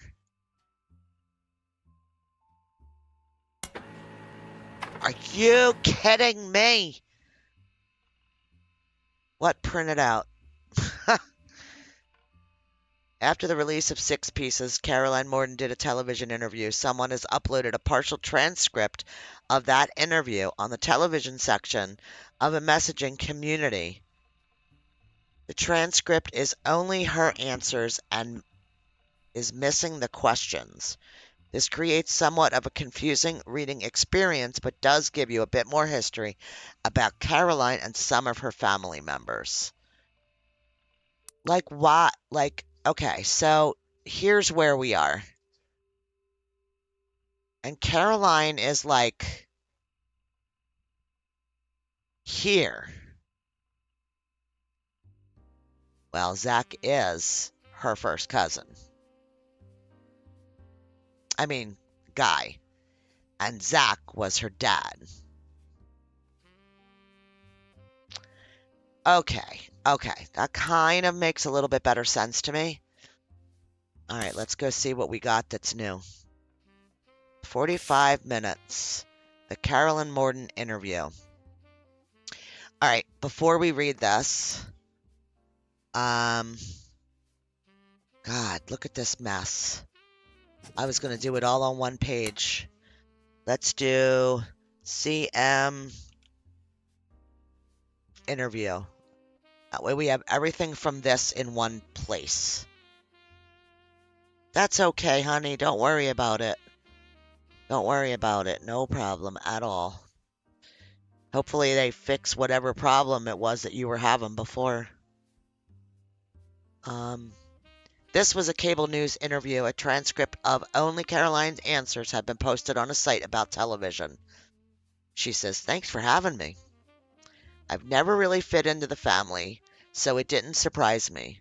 She could have put me in if she wanted to talk about the time during my activism days when I almost got arrested for stealing the spark plugs out of all of her tractors, but I don't really fit it." Okay, so they're talking about the Six Pieces book. This is Caroline talking.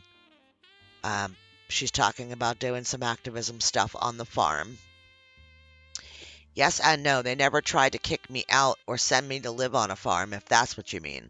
But I was already pretty unpopular, and once everyone learned why I divorced my husband, few people paid me any attention.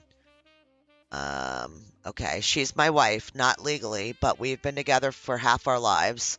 Call it what it is. I was 20. I just had a daughter. Hate to look back on that time because I was a terrible mother the first few years. Left my daughter with my ex-husband and followed Guy on a private jet to Europe. He lost a tooth and a client.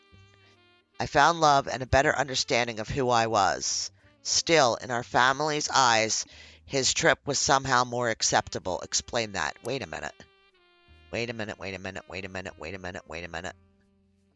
Do we have a picture that we need to fill in for No, nowhere on Caroline's thing. Okay, why would you follow halfway across the world? All right, I don't know. Okay, let's keep going. Left my daughter with my ex-husband and followed Guy on a private jet to Europe. I found love and a better understanding of who I was. Okay. No, no, I couldn't stand him. Our family wrote off his behavior like he was some huge fan of romance or women, but he didn't like the entire women. It was doubly awkward for me because he was more supportive than most. I slowly figured out it was because he assumed I would be as shallow as he was.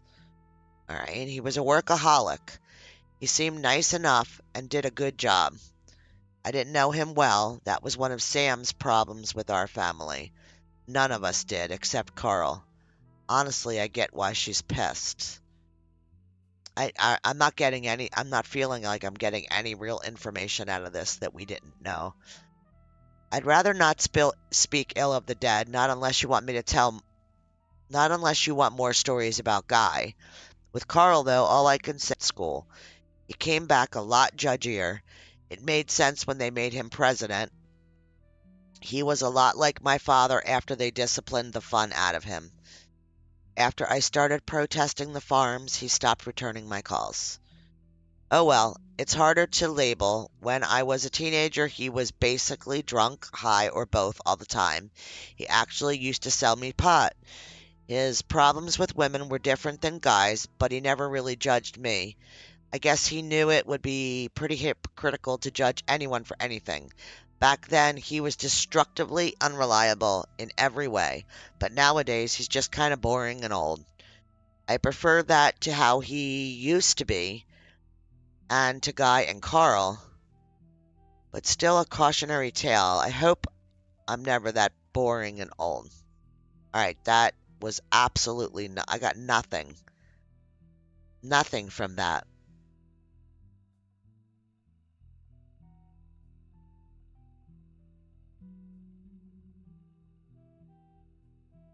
Um, I left my daughter with my ex-husband and followed Guy on a private jet to Europe. He lost a tooth and a client. I found love and a better understanding of who I was. Hmm.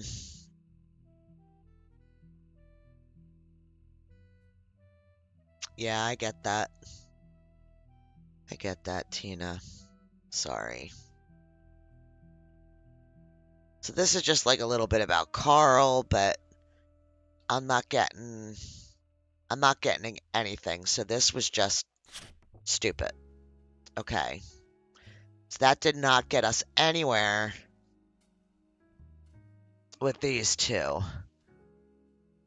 that we're trying to square down here.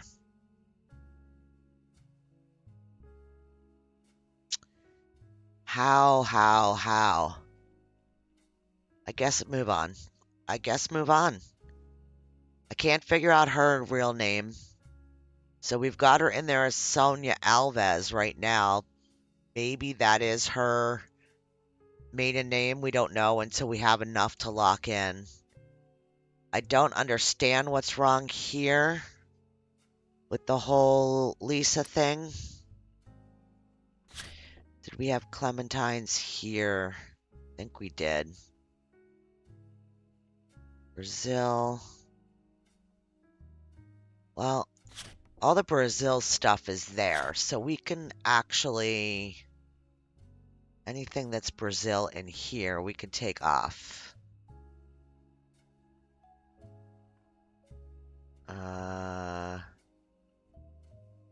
This. Christmas 79, he went to Brazil and opened the... Yep, that can go. Her profession. Yeah. That was that. Susie or something. Into the bathroom. Okay, this can go. Daughter of his business partner in Australia. I think her name was Robin. They definitely spent time together.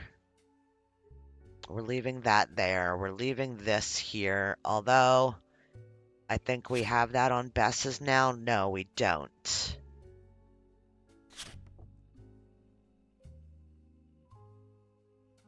So, copy. God damn it. Okay. Nope. Just leave it wherever it is. Just looking to see if there's anything. This one we can take out because we did get that on the next one. Christina Garland. Miami Print Museum. This needs to come off. Okay, so...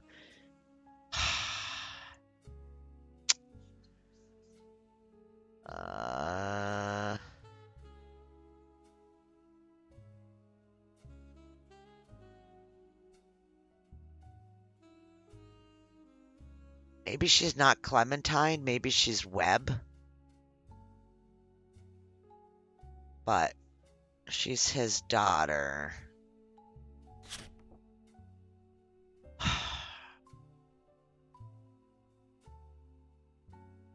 This we can get rid of.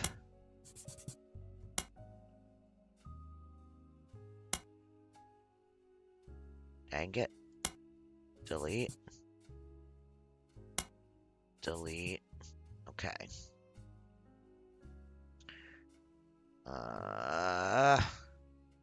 Getting frustrated. Can you tell? Should I get another? Here we go. Let's see. Local author sued by former Butler County resident. Nope, that's the same article. It's the same article. Same article. The Zimmers.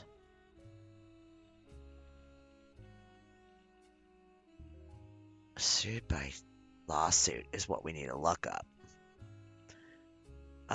Mary Beth Clementine was a singer. This, we're going to leave that because we still have to find her husband. We don't need this one. We don't, oh yes we do, because that's who her husband was.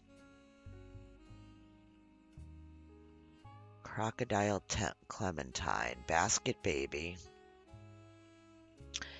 Lost his job. This is him going to his daughter's graduation. Colleen Webb was Mark's ex-wife. Billy Sims. According to police, where Crocodile's bail was paid for by Toaster Rita Jacobson. Showed up because his daughter Mary was graduating that night. So this one was graduating. So, do you think maybe she goes by Webb?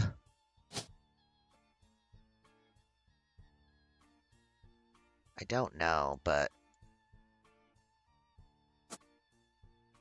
no. Nope. We know her name was Clementine. I mean, that was given.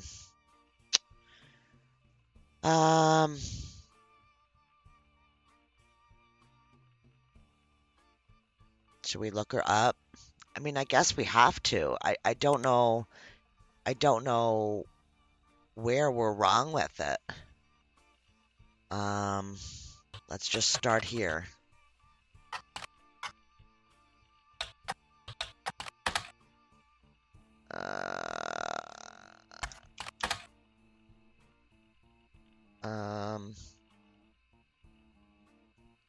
Come on. Come on, game. Let me grab her name. Lord in heaven.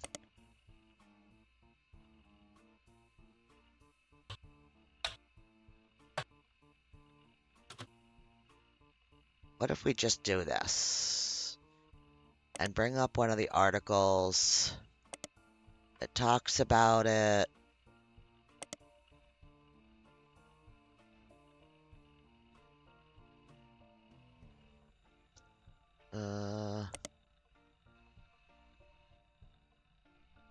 Daughter Mary.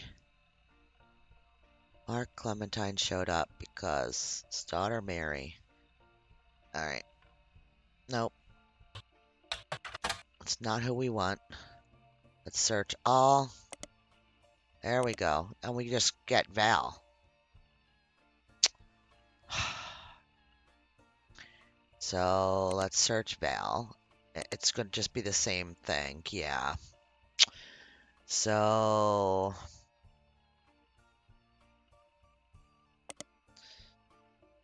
Valerie Lincoln, a realtor in Michigan. As far as you can tell, there's no connection between Valerie and the Roottrees. So how did we find Val before? How did we find anything to do with Val? How did we end up with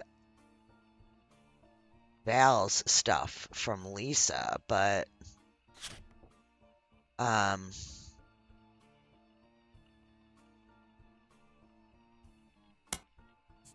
we don't need that there anymore. We don't need that there. We're gonna leave that. Oh, because he took pictures. He took pictures of the sister, right? Mary? I think so. I don't think we need anything to do with Billy Sims. Hey, Bamada. Mary's services, including booking flights and cruises. Yeah, so Mary. Oh my God.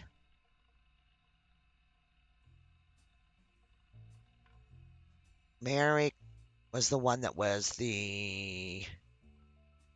Oh my God. Travel agent. How are we going to zoom in onto Lisa? Got to figure out how to make our way all the way around back into Val and Lisa. So maybe that's what we need to do is go to Mary. And she doesn't go by Clementine. She goes by Webb.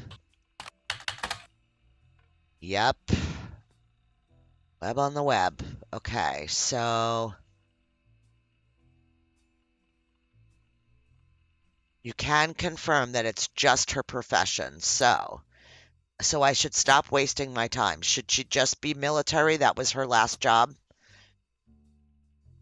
And we'll just leave it at military. I was correct before with that. No. So.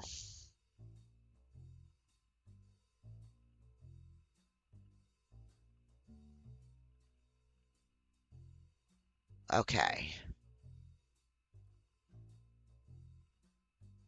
Public speaker. Um.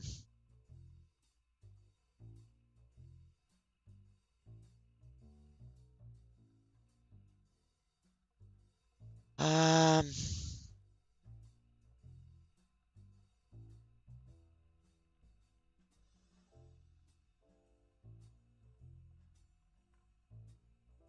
Hmm. Looking through everything first before I say anything. Author? I honestly, I really truly have no idea. If it's not military and it's not housewife, I don't know what she is. Unless it's something like one of these things. No longer exists. Val was on the cover of Telephoto and asked about Iraq. So these are questions that were to her. Quickly shut down. Val does not wish to answer about his journalism days. Yeah, because we had this one. Mentions Val, an award-winning photographer. It's a business in Beacon, New York. On the site, it has a picture of a baby and a camera captioned, Cam Lincoln reaching for his namesake. I guess he takes after his father, Val. The bottom of the website says copyright 1988-89. So that is, they are talking about this one. Cam Lincoln, reaching for his father.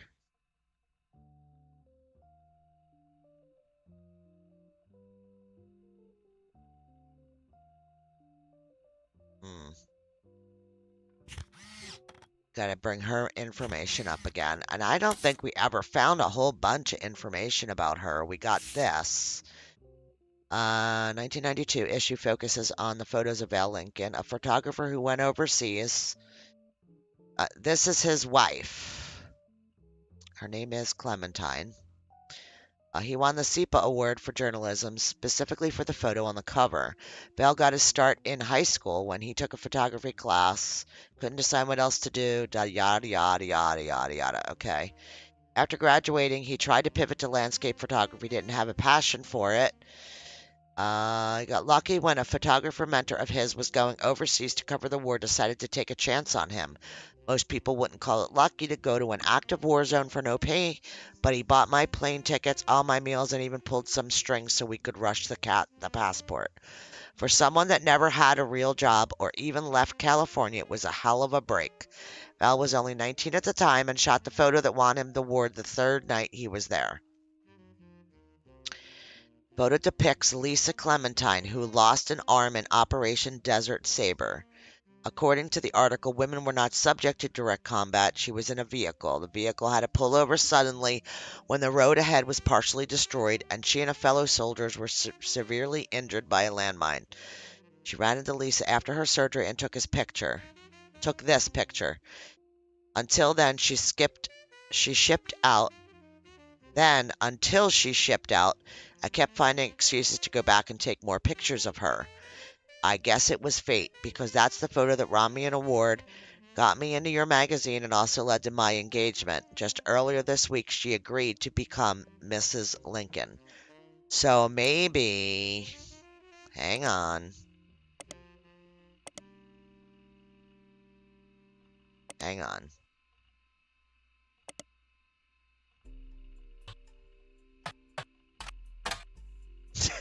Nope.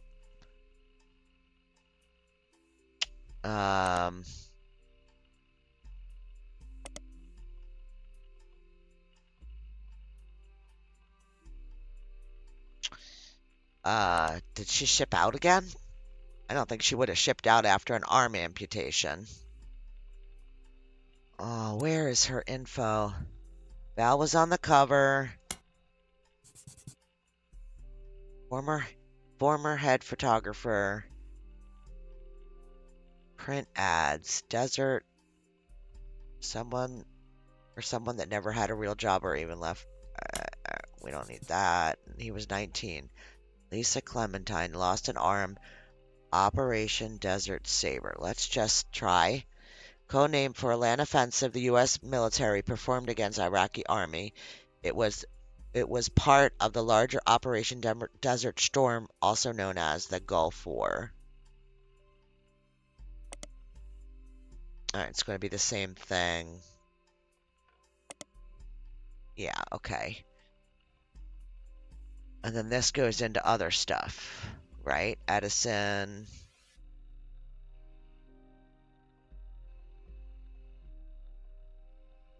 It doesn't have anything to do with any of this.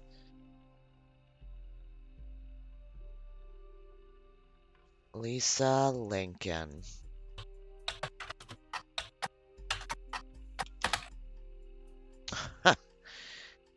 Oh, you know, girl.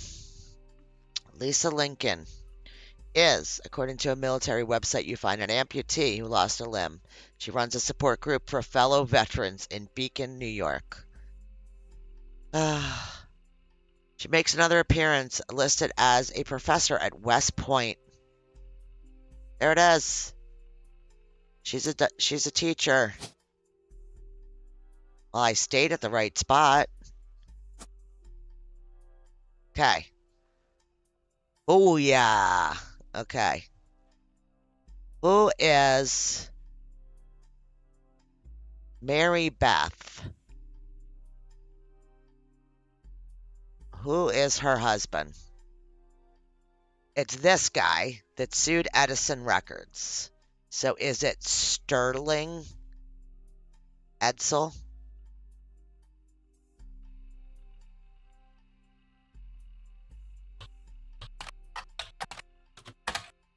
No. Is it Sterling Edison? Is that his actual name? No. Is it small record label? We know that. This is what we need. Being sued by the estate of Thomas Edison. Few references to new Edison. Did we look all this up? I feel like maybe we didn't. It's the same thing. Okay. We know that she did that before she legally changed her name.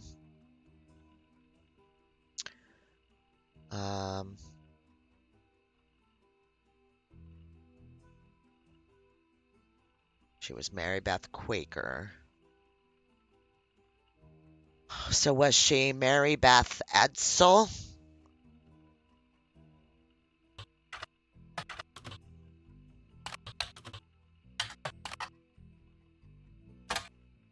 No. Email address at the bottom and the phrase, send me your stories.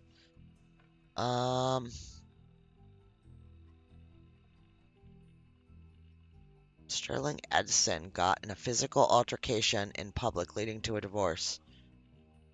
Isn't that what happened to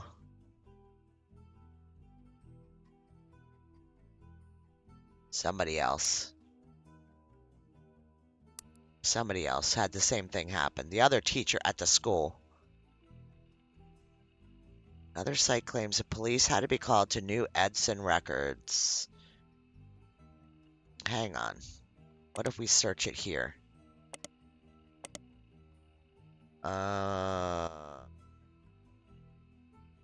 Hey, Chris. How are you? Doing okay. Thanks for asking. Thank you for popping it by. Very brief blurb when they were sued. New Edison was sued by Edison Records. Time the magazine covered it, seemed like the lawsuit was settled out of court. And New Edison was destined to shut down. The owner, who went by Sterling Edison, said he'd likely create a new record company, but there's no evidence of him anywhere that he did, and that was the last mention of him. Okay, so what if we look him up this way? Nope, it's the same article. Okay. So,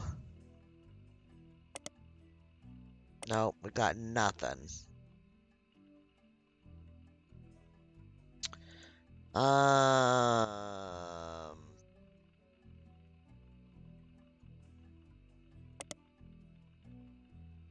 Is that the same? Large company, ton of mentions in Modern Monthly, but none of it's relevant. Okay, so I guess maybe we should head out to regular search.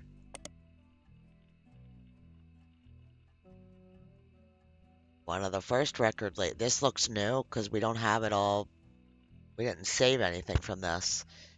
Adson, this is the lawsuit that I wanted to be able to search for. Just brings us right back. Website about the lawsuit mentions this as a fun case because the name of the lawsuit was actually the biggest problem for the person being sued. A record producer who calls himself Edison was immediately outed, not actually being named Edison. Edsel was a German last name. Oh, come on. Company's founder immediately settled to try to get the case to go away, but the damage was done. Nothing. How do we find out what his damn name is?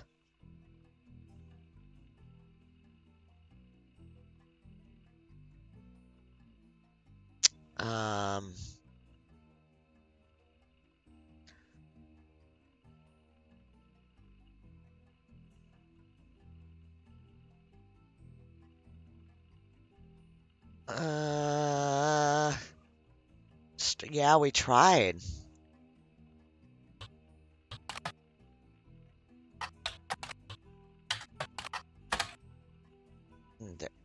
Nothing. Yeah, but we can't find him anywhere. And we had Sterling in there before, And when we locked everything in, it didn't go through. That's why I pulled it out. But I'll put it in. I think so too, but I don't think that. I think that his name's probably something maybe German, like, but you know, what do I know? All right, this feels so much better, but still not locking things in. I feel like we need to do these, but I don't know how to get to this at all. I am completely lost on how to get in here. I'm not 100% sure that this is um who we think she is. Maybe we need to not have her as a secretary, but we need to keep her as the author. We still need, what, 4 more? I don't know how many we need to get locked in right now. Maybe we just need to get to 20 or 20's finishing it. I don't know. But I feel like we need this one. We have no photos for anybody yet. Nothing.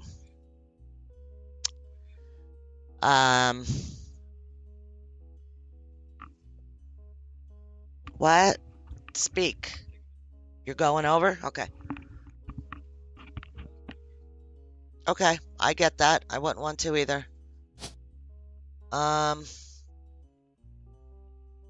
So I'm gonna guess his last name's gonna be Williams. So he gone. Oh, can we find anything?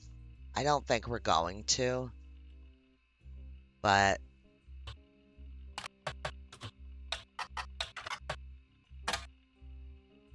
am I on a wrong okay, Tina, you obviously have some sort of guide or something available that you're um looking things up to assist me, and I'm just going to ask, am I on the right track with the 2 things that I have to work on, which is the Bess Williams thing and then the Christine Farrow and her kids? This one I feel like I'm still questioning whether or not it's her, but there's nobody else that would have had a statue out front of the library that she ran. So I feel like this is correct. But I don't know.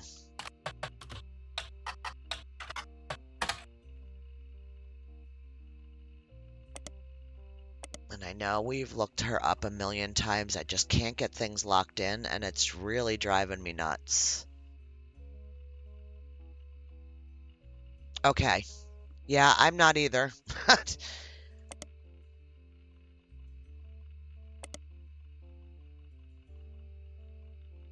um, we have in our evidence. I feel like we should be getting locked ins. I mean, 1.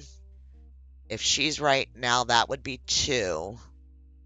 So if we're supposed to lock them in every 4, it should be these here. We have them as high school students. We also have Thomas. It's this one. Is it this one maybe that we don't have right?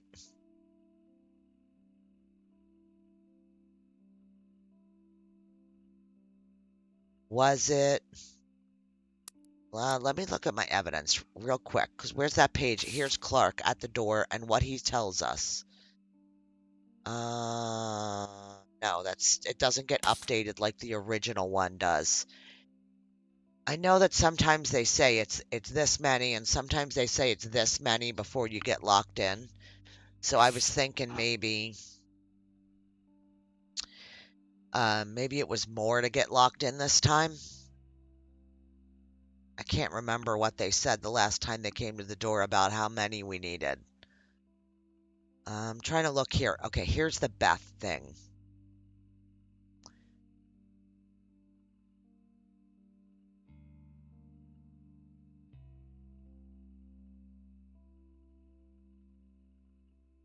And I think it's Bess. Who is Beth? Because of her lisp, I think that's... I think we're right with Bess here. But how in the world are we going to find...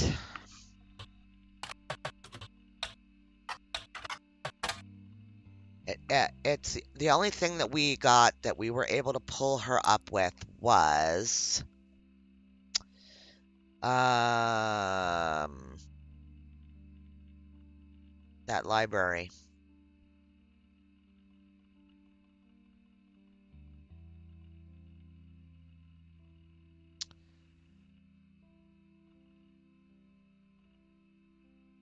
Hang on.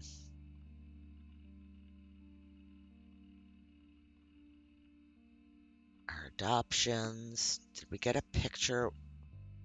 She had passed away of a stroke. In 1959, it surfaced Mary Beth had been divorced twice, both times to her manager, Sterling. Ascended her career with the religious audience. Okay. So his name is Sterling. You're right. Okay.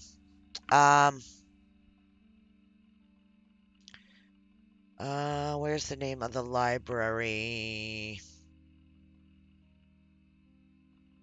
That's all the Clementine stuff. We think we're done with that, but we don't know. And this is the Sterling stuff. We think we're done with that, but until it locks in, I'm going to leave it there.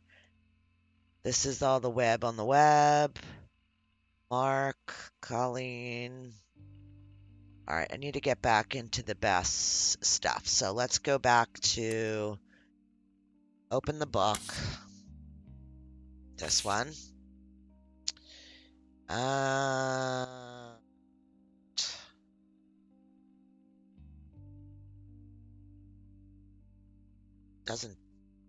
This doesn't give us anything. That's right. I forgot.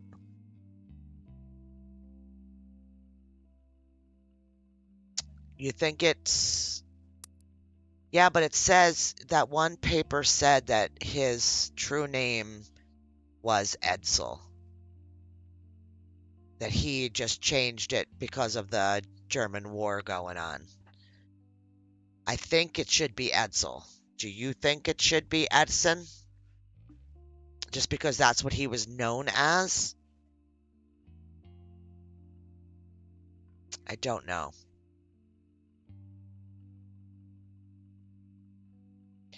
And so maybe this is Mr. Clementine. Maybe this doesn't have anything to do with Edsel Sterling. Yeah, let's throw another hiccup in there. I don't know. Need to peek at the twins. Okay. I've got Melissa first. She has the inhaler. I've got Heather next. She has the EpiPen. And I have them both listed as K through 12.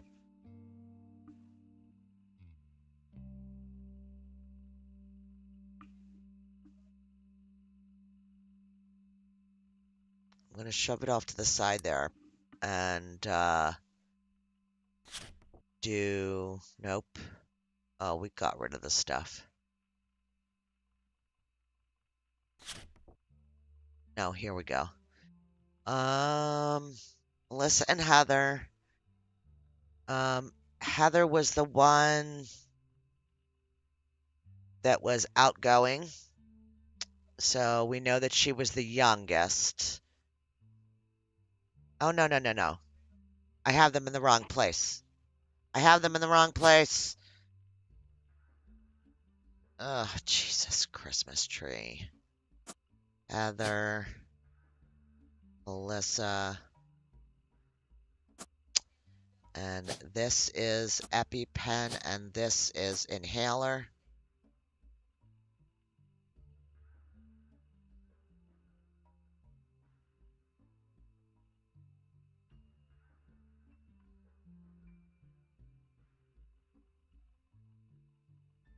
Oh, do you think I still have to have the pictures there?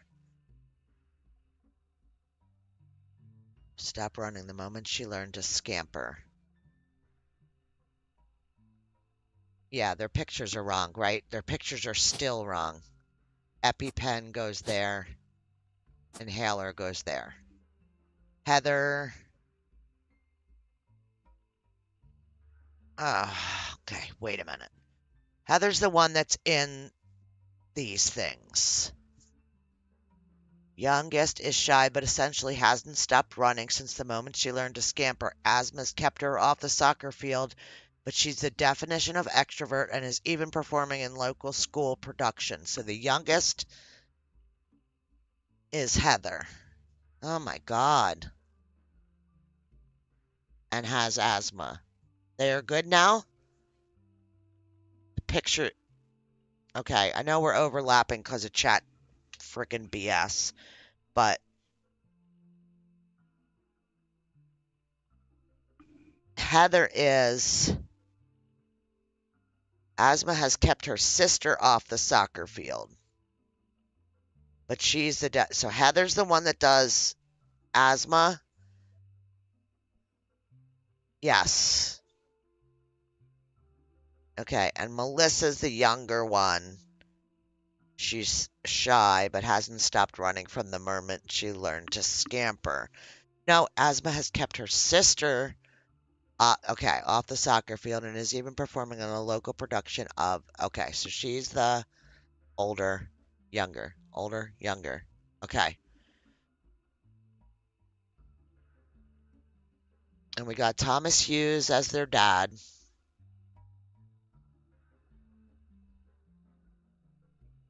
Um,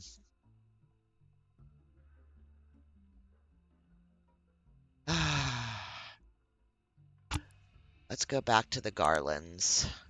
What if we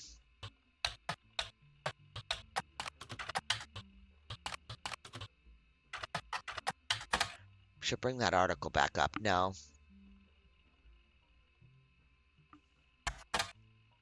No.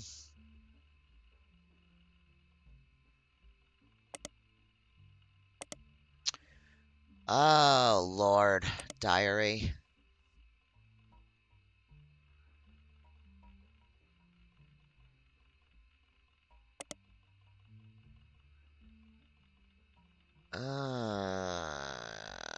Yeah, I know. I know. This is what the game does to my brain. Okay, so literally, we need these two kids, and we need this. That's not him. That's his grandfather. Um, there's another picture of her that we have to find somewhere.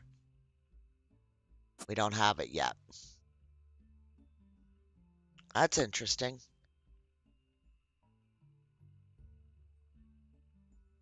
Okay. How do we lock in Christine's kids?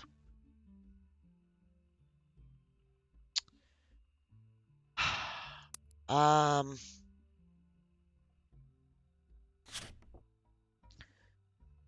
her husband Steve, we know about the Antonelli's thing. Let's look at this article. Is there any other little tidbits that we can pull out?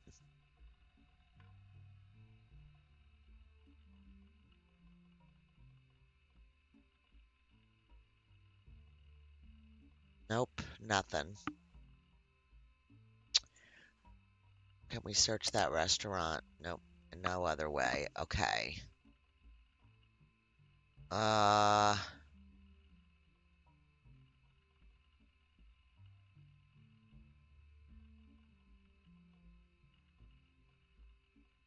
can we do anything about this? I know it's going to give us back the same stuff every time, but no, it's the same thing.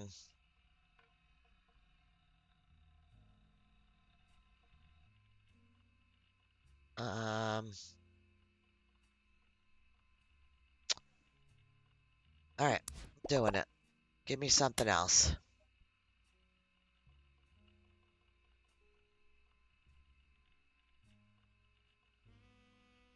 that means nothing. I know that we need to go backwards, but reminders in your evidence goes, yeah, we know that.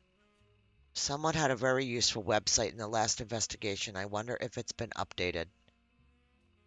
Who had someone?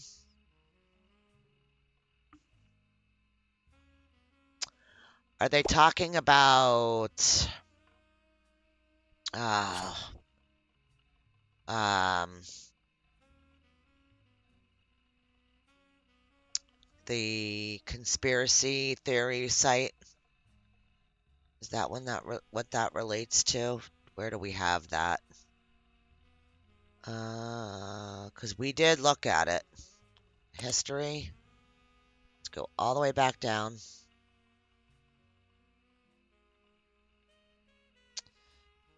Um,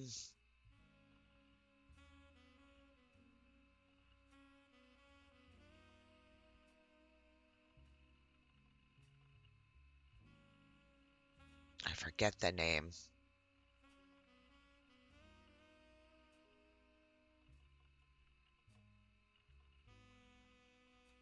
Um, Thomas Overwood. Is this it? Uh,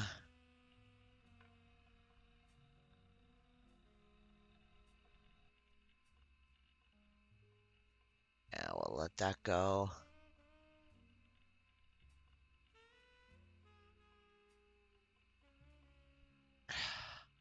I mean, maybe we do need to just bring her back up. Time Travel Archive. Okay. Guy's not dead. Yeah, yeah, yeah. That's the one, and I cannot remember what it is. Um, this is the same one that we just moved away from. It's like Chris Raff something, right? I think that's what it was. And I can't remember where we found it at. The guy's not dead is Thomas Overwood. Um,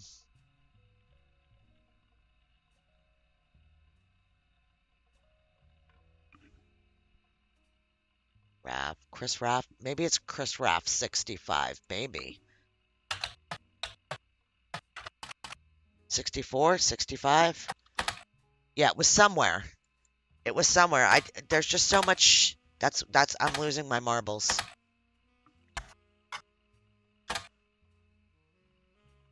At least I'm not the only one. Because I really truly feel like it's like things are going in and they're getting so messed up because there's so much information. Because it doesn't mark something off as soon as you find it. It waits until you got a big clump. And I, yeah, that's the only thing that I'm like, and I like it, but it's confusing to me. Um, I thought that it was this stuff, but it's definitely not, and I don't know where else it would be. I don't know what the guy's name is. Is it old evidence that brought it up? Something in here, maybe? What's this? This is just the recipe. Okay, that's not it. Is it here?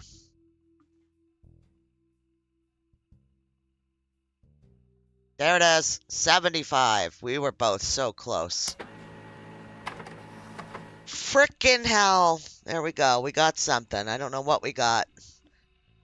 Oh my God. We were very, very close. Very close. Holy Hannah.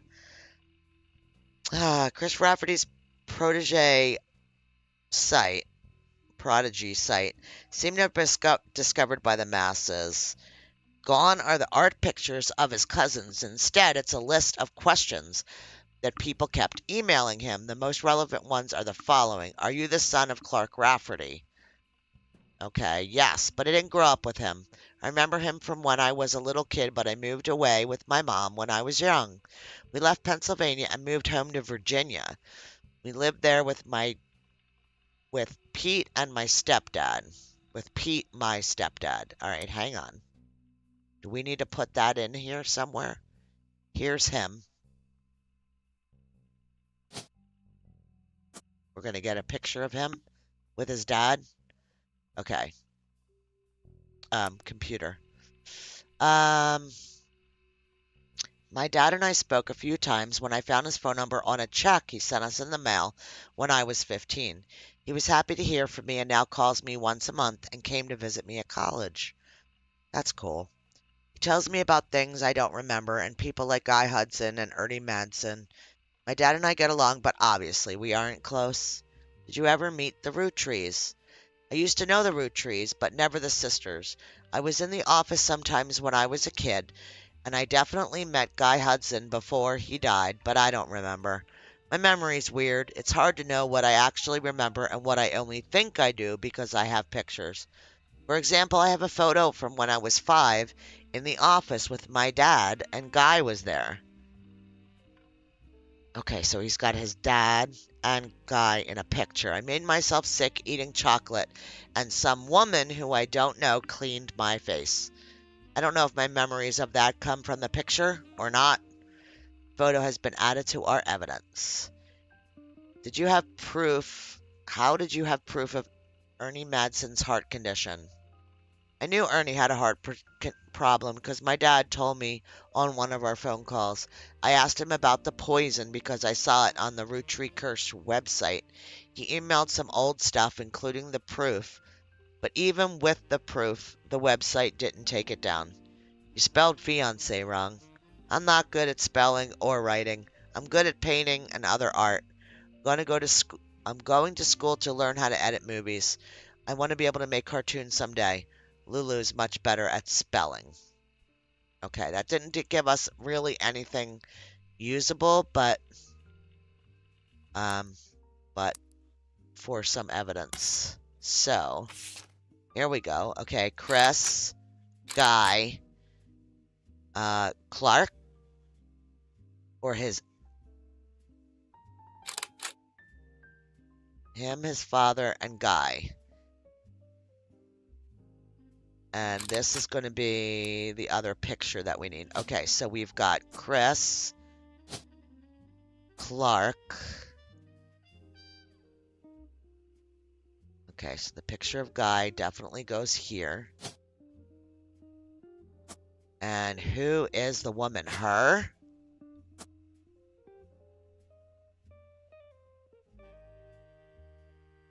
Well, it didn't help us here.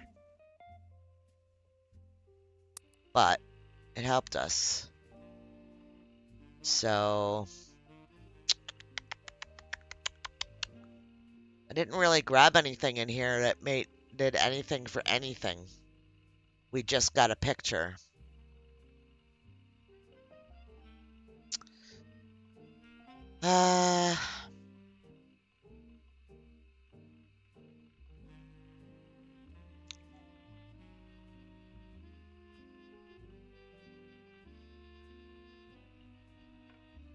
All right, well, list of questions that people kept emailing him. Could we possibly... Nah. Come on. Thank you. Nothing. All right, well. I don't know.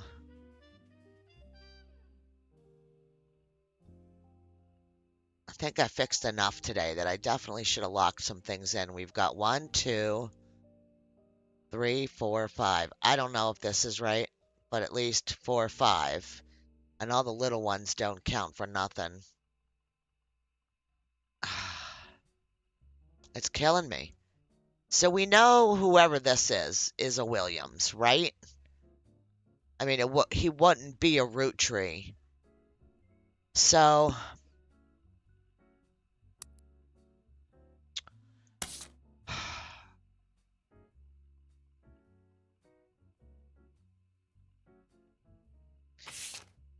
Maybe here. Maybe there's a son or something that's a Williams, and then it could give us a name at least to search for. Hey, Ricky. Um,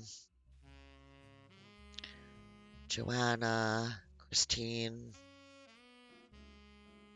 Maybe he got a job on the farm, or, I mean, it could be anywhere. Just looking for Williams.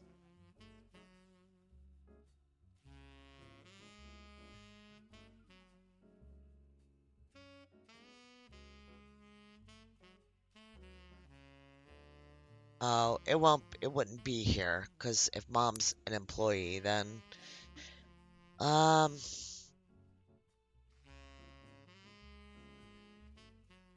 the Roottrees are a mess.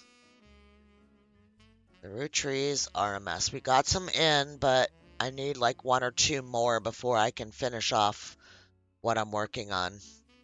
Um, to lock in the people, because you have to have like a group at a time, like 4 or 6 or 8 or 10 or whatever number they decide to tell you. Uh, these. So they're kids with the name of Garland.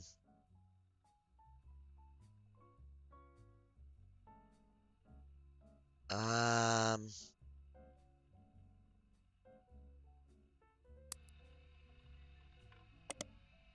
Garland, Garland, Garland. Let's go back to Garland's.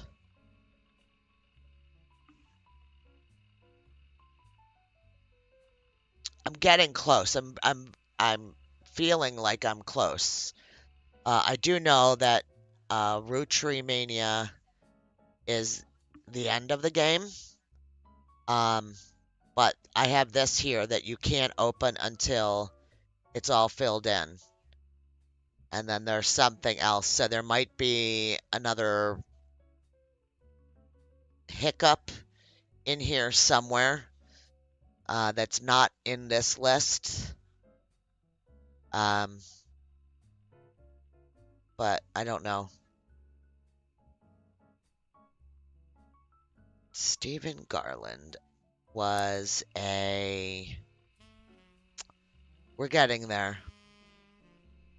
I'm actually very extremely blown away, Ricky, at how well this is done, that I actually feel the way I felt when I was doing the real family tree. Um, I honestly do feel the same way. Like, oh, how do I get that one little piece? And you got to go back through everything again and, see what you missed or see what you can fix. What's this? Okay, that's not anything that I wanted. Okay. Bookmarks was this store that Mark, what was his name?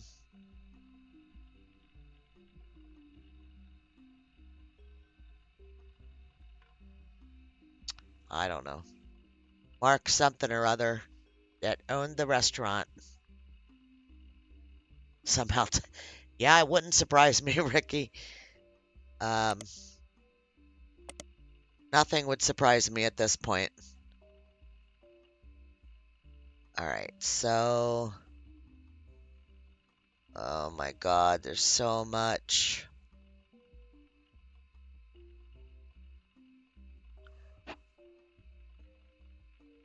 What was this? Yeah, no. This one gave us no pictures.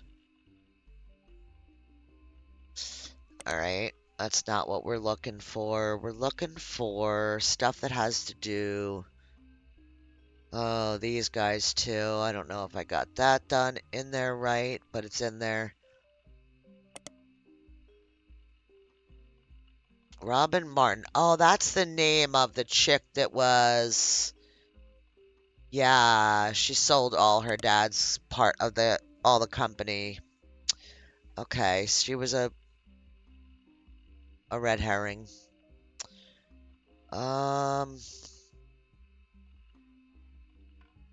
My God.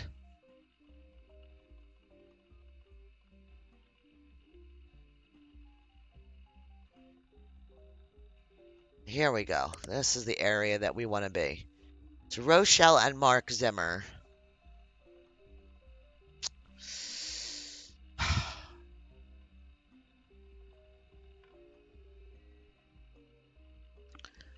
Uh,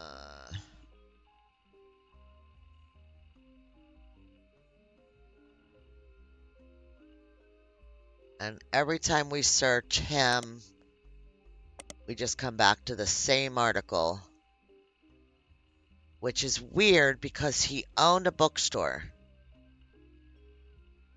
So I feel like there should be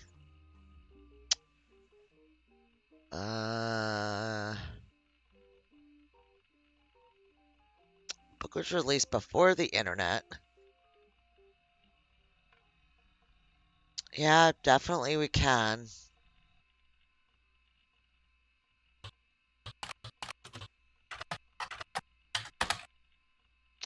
That's where we get every time. And I don't know why.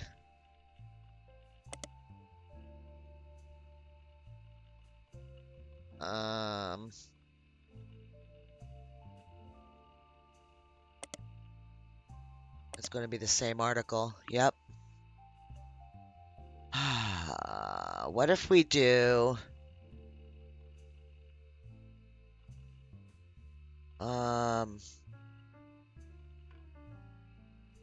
Oh, we tried already, didn't we?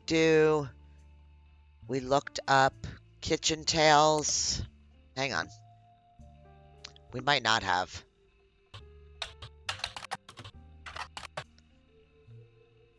And it was by Mark.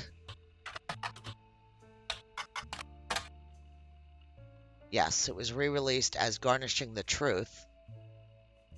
Entire book recipe that contains stories. So...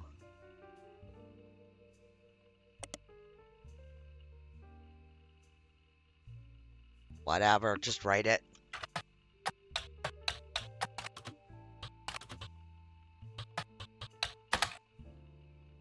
Nothing. Could it be published under a different name? So what would that be? That would be Steve.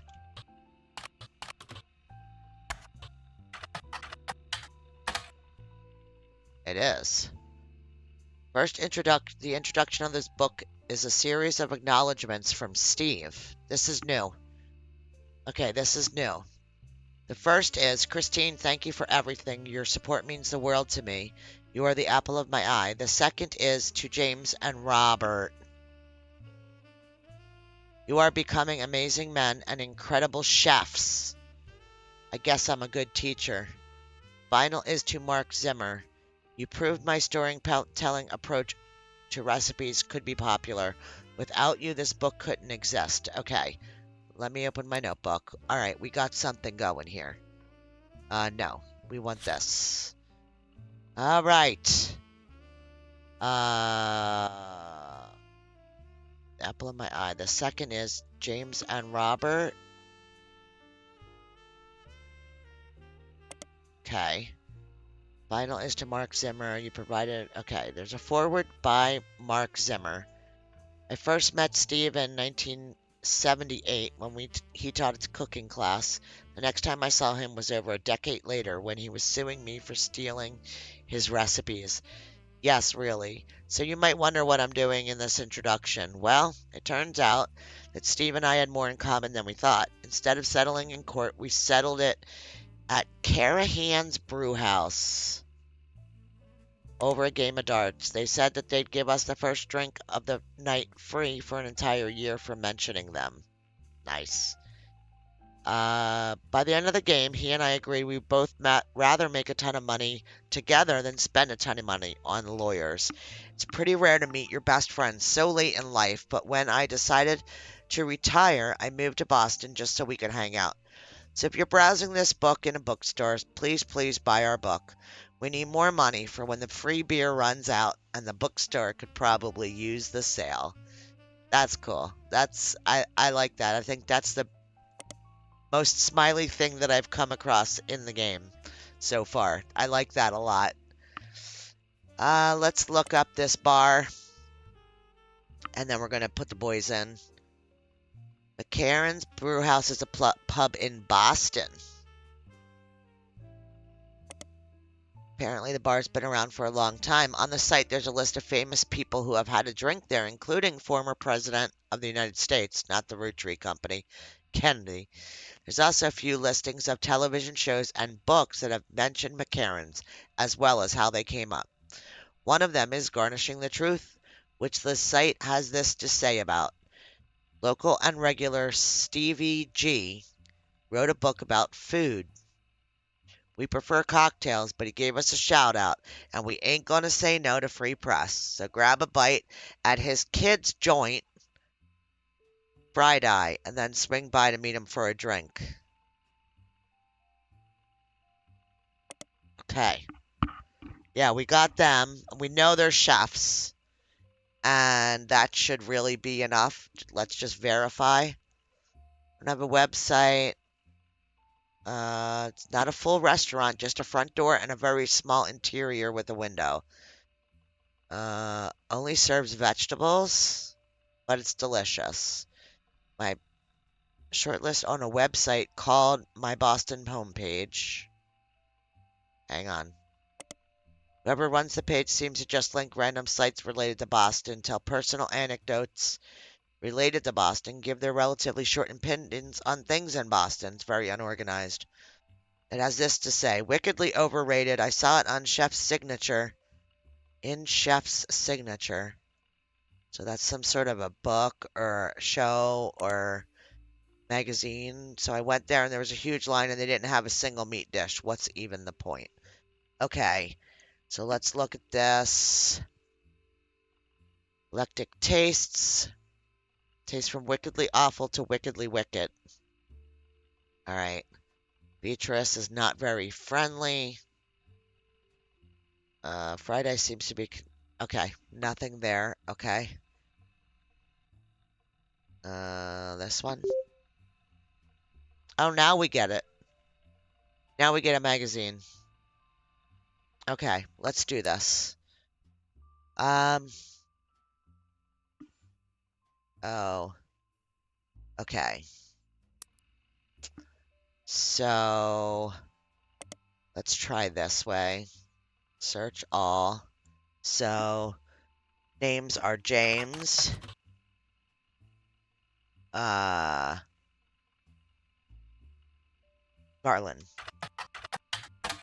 Right? Yes. Oh! We got a picture or something.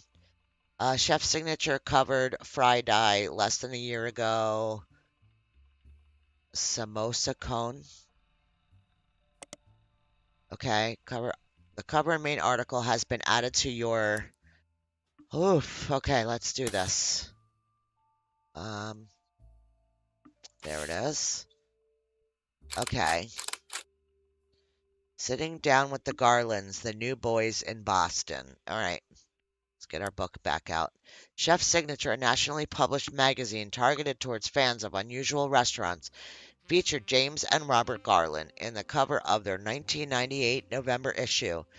According to the article, two brothers own a small walk-up window in Boston called Fried Eye, a play on the tie-dye shirts that the servers wear, that exclusively serves vegetarian dishes. Most of the offerings are heavily inspired by the powerful spices found in Thai food. Their signature dish is samosa cone, which from a distance resembles ice cream, complete with a waffle pattern. Instead, it contains fried potatoes, pureed carrots, peas, and a special ginger-based sauce. The potatoes and the ginger sound good. Pureed peas does not to me, but that's just me. That's just me. James is the oldest. How do you know? Because you know these things. Most kids hate vegetables growing up, but they didn't have parents like we did. My father was a chef. My mother grew up on a farm that supplied his restaurant. That's how they met. Don't have any memories from the farm or anything like that since we moved here before I could even talk. But they told me stories. My dad's a great storyteller. He even wrote a book that particularly. Where does it tell you? Am I like just because his name's first? Probably. Sorry. My dad's a great storyteller. When we moved, they were looking to open their own restaurant. They never got it off the ground. His line cook gig ended up being less temporary than he hoped she had to go back to work as a secretary even after Robert was born. So Robert's first.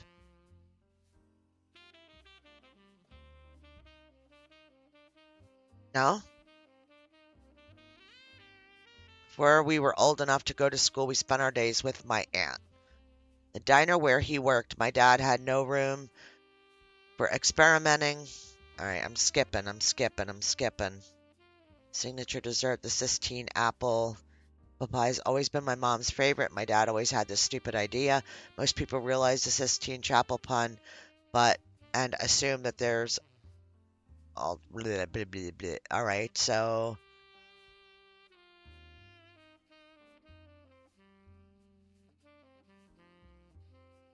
you think James is the oldest?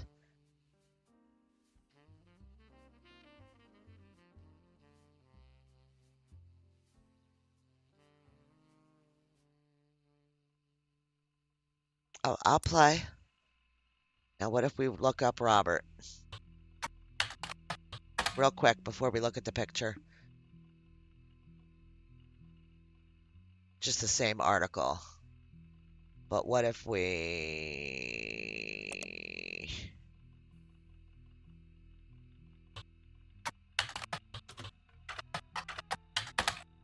Nothing. Okay, let's go look at...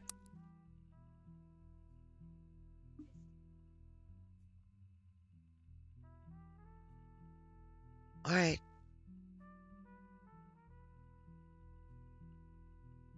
Robert, who's 3 years younger than James, jokes that... Oh, see, you read. I didn't. 3 years younger than James. James.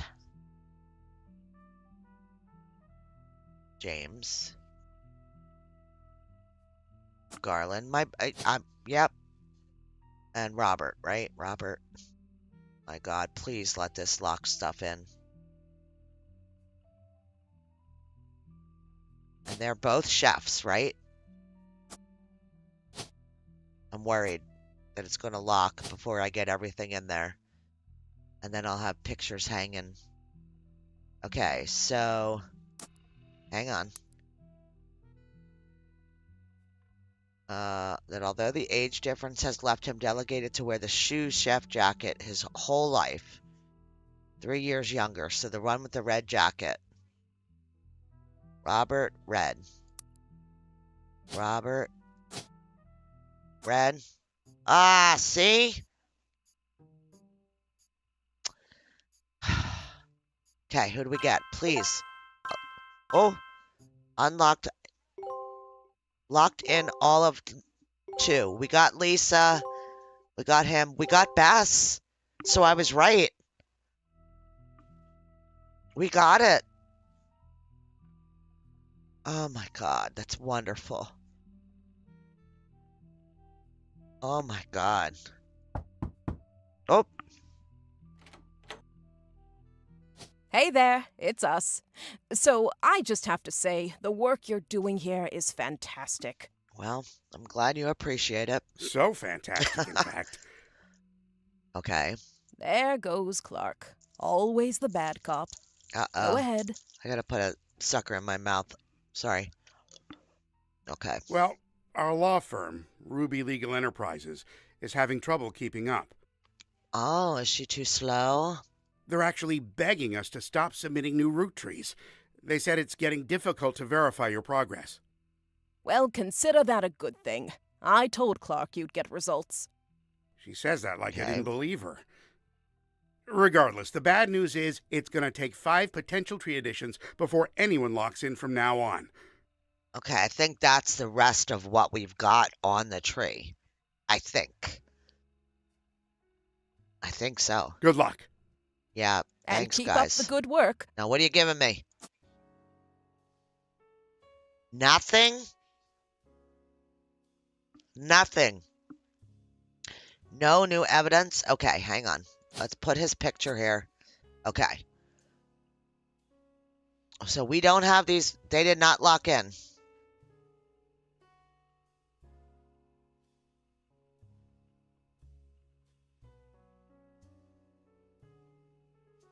They did not lock in the twins.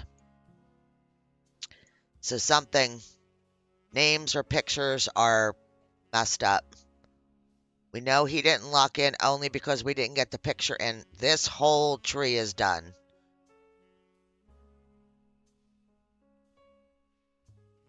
Dang. I don't know how they know, Ricky. I don't know.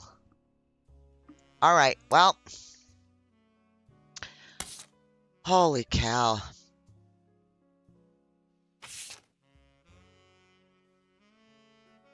Holy cow. I think I've had enough for today. um,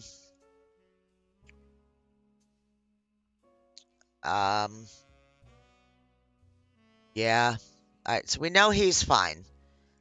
This one and the twins. Heather does the acting. It doesn't make sense. Heather is the older one. She does the acting and she has asthma. And the other one has allergies. And we have to figure out Sonia's name.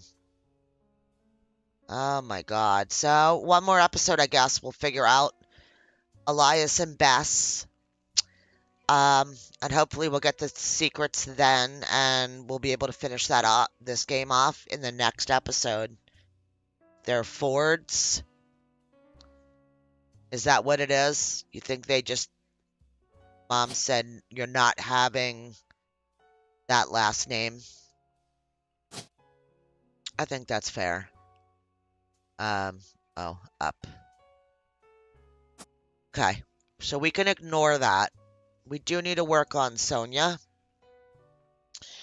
We'll work on that next time. And then everything's done except Elias's. And whatever this is. So, wow, I wish I could back up more, but the game doesn't let you do that. It's just, you know, it is what it is. This is insane. This is absolutely insane. This game is so in-depth. I love this picture. I think that was the best advertisement that they probably had. It's just nuts because, like, I see the time frames on some other people's playing, like looking at the comments and just seeing what people say on Steam for the game. And I'm not real far off from the average time frame to play the entire game, so it's not super bad. But this game is amazing with the detail. Yeah.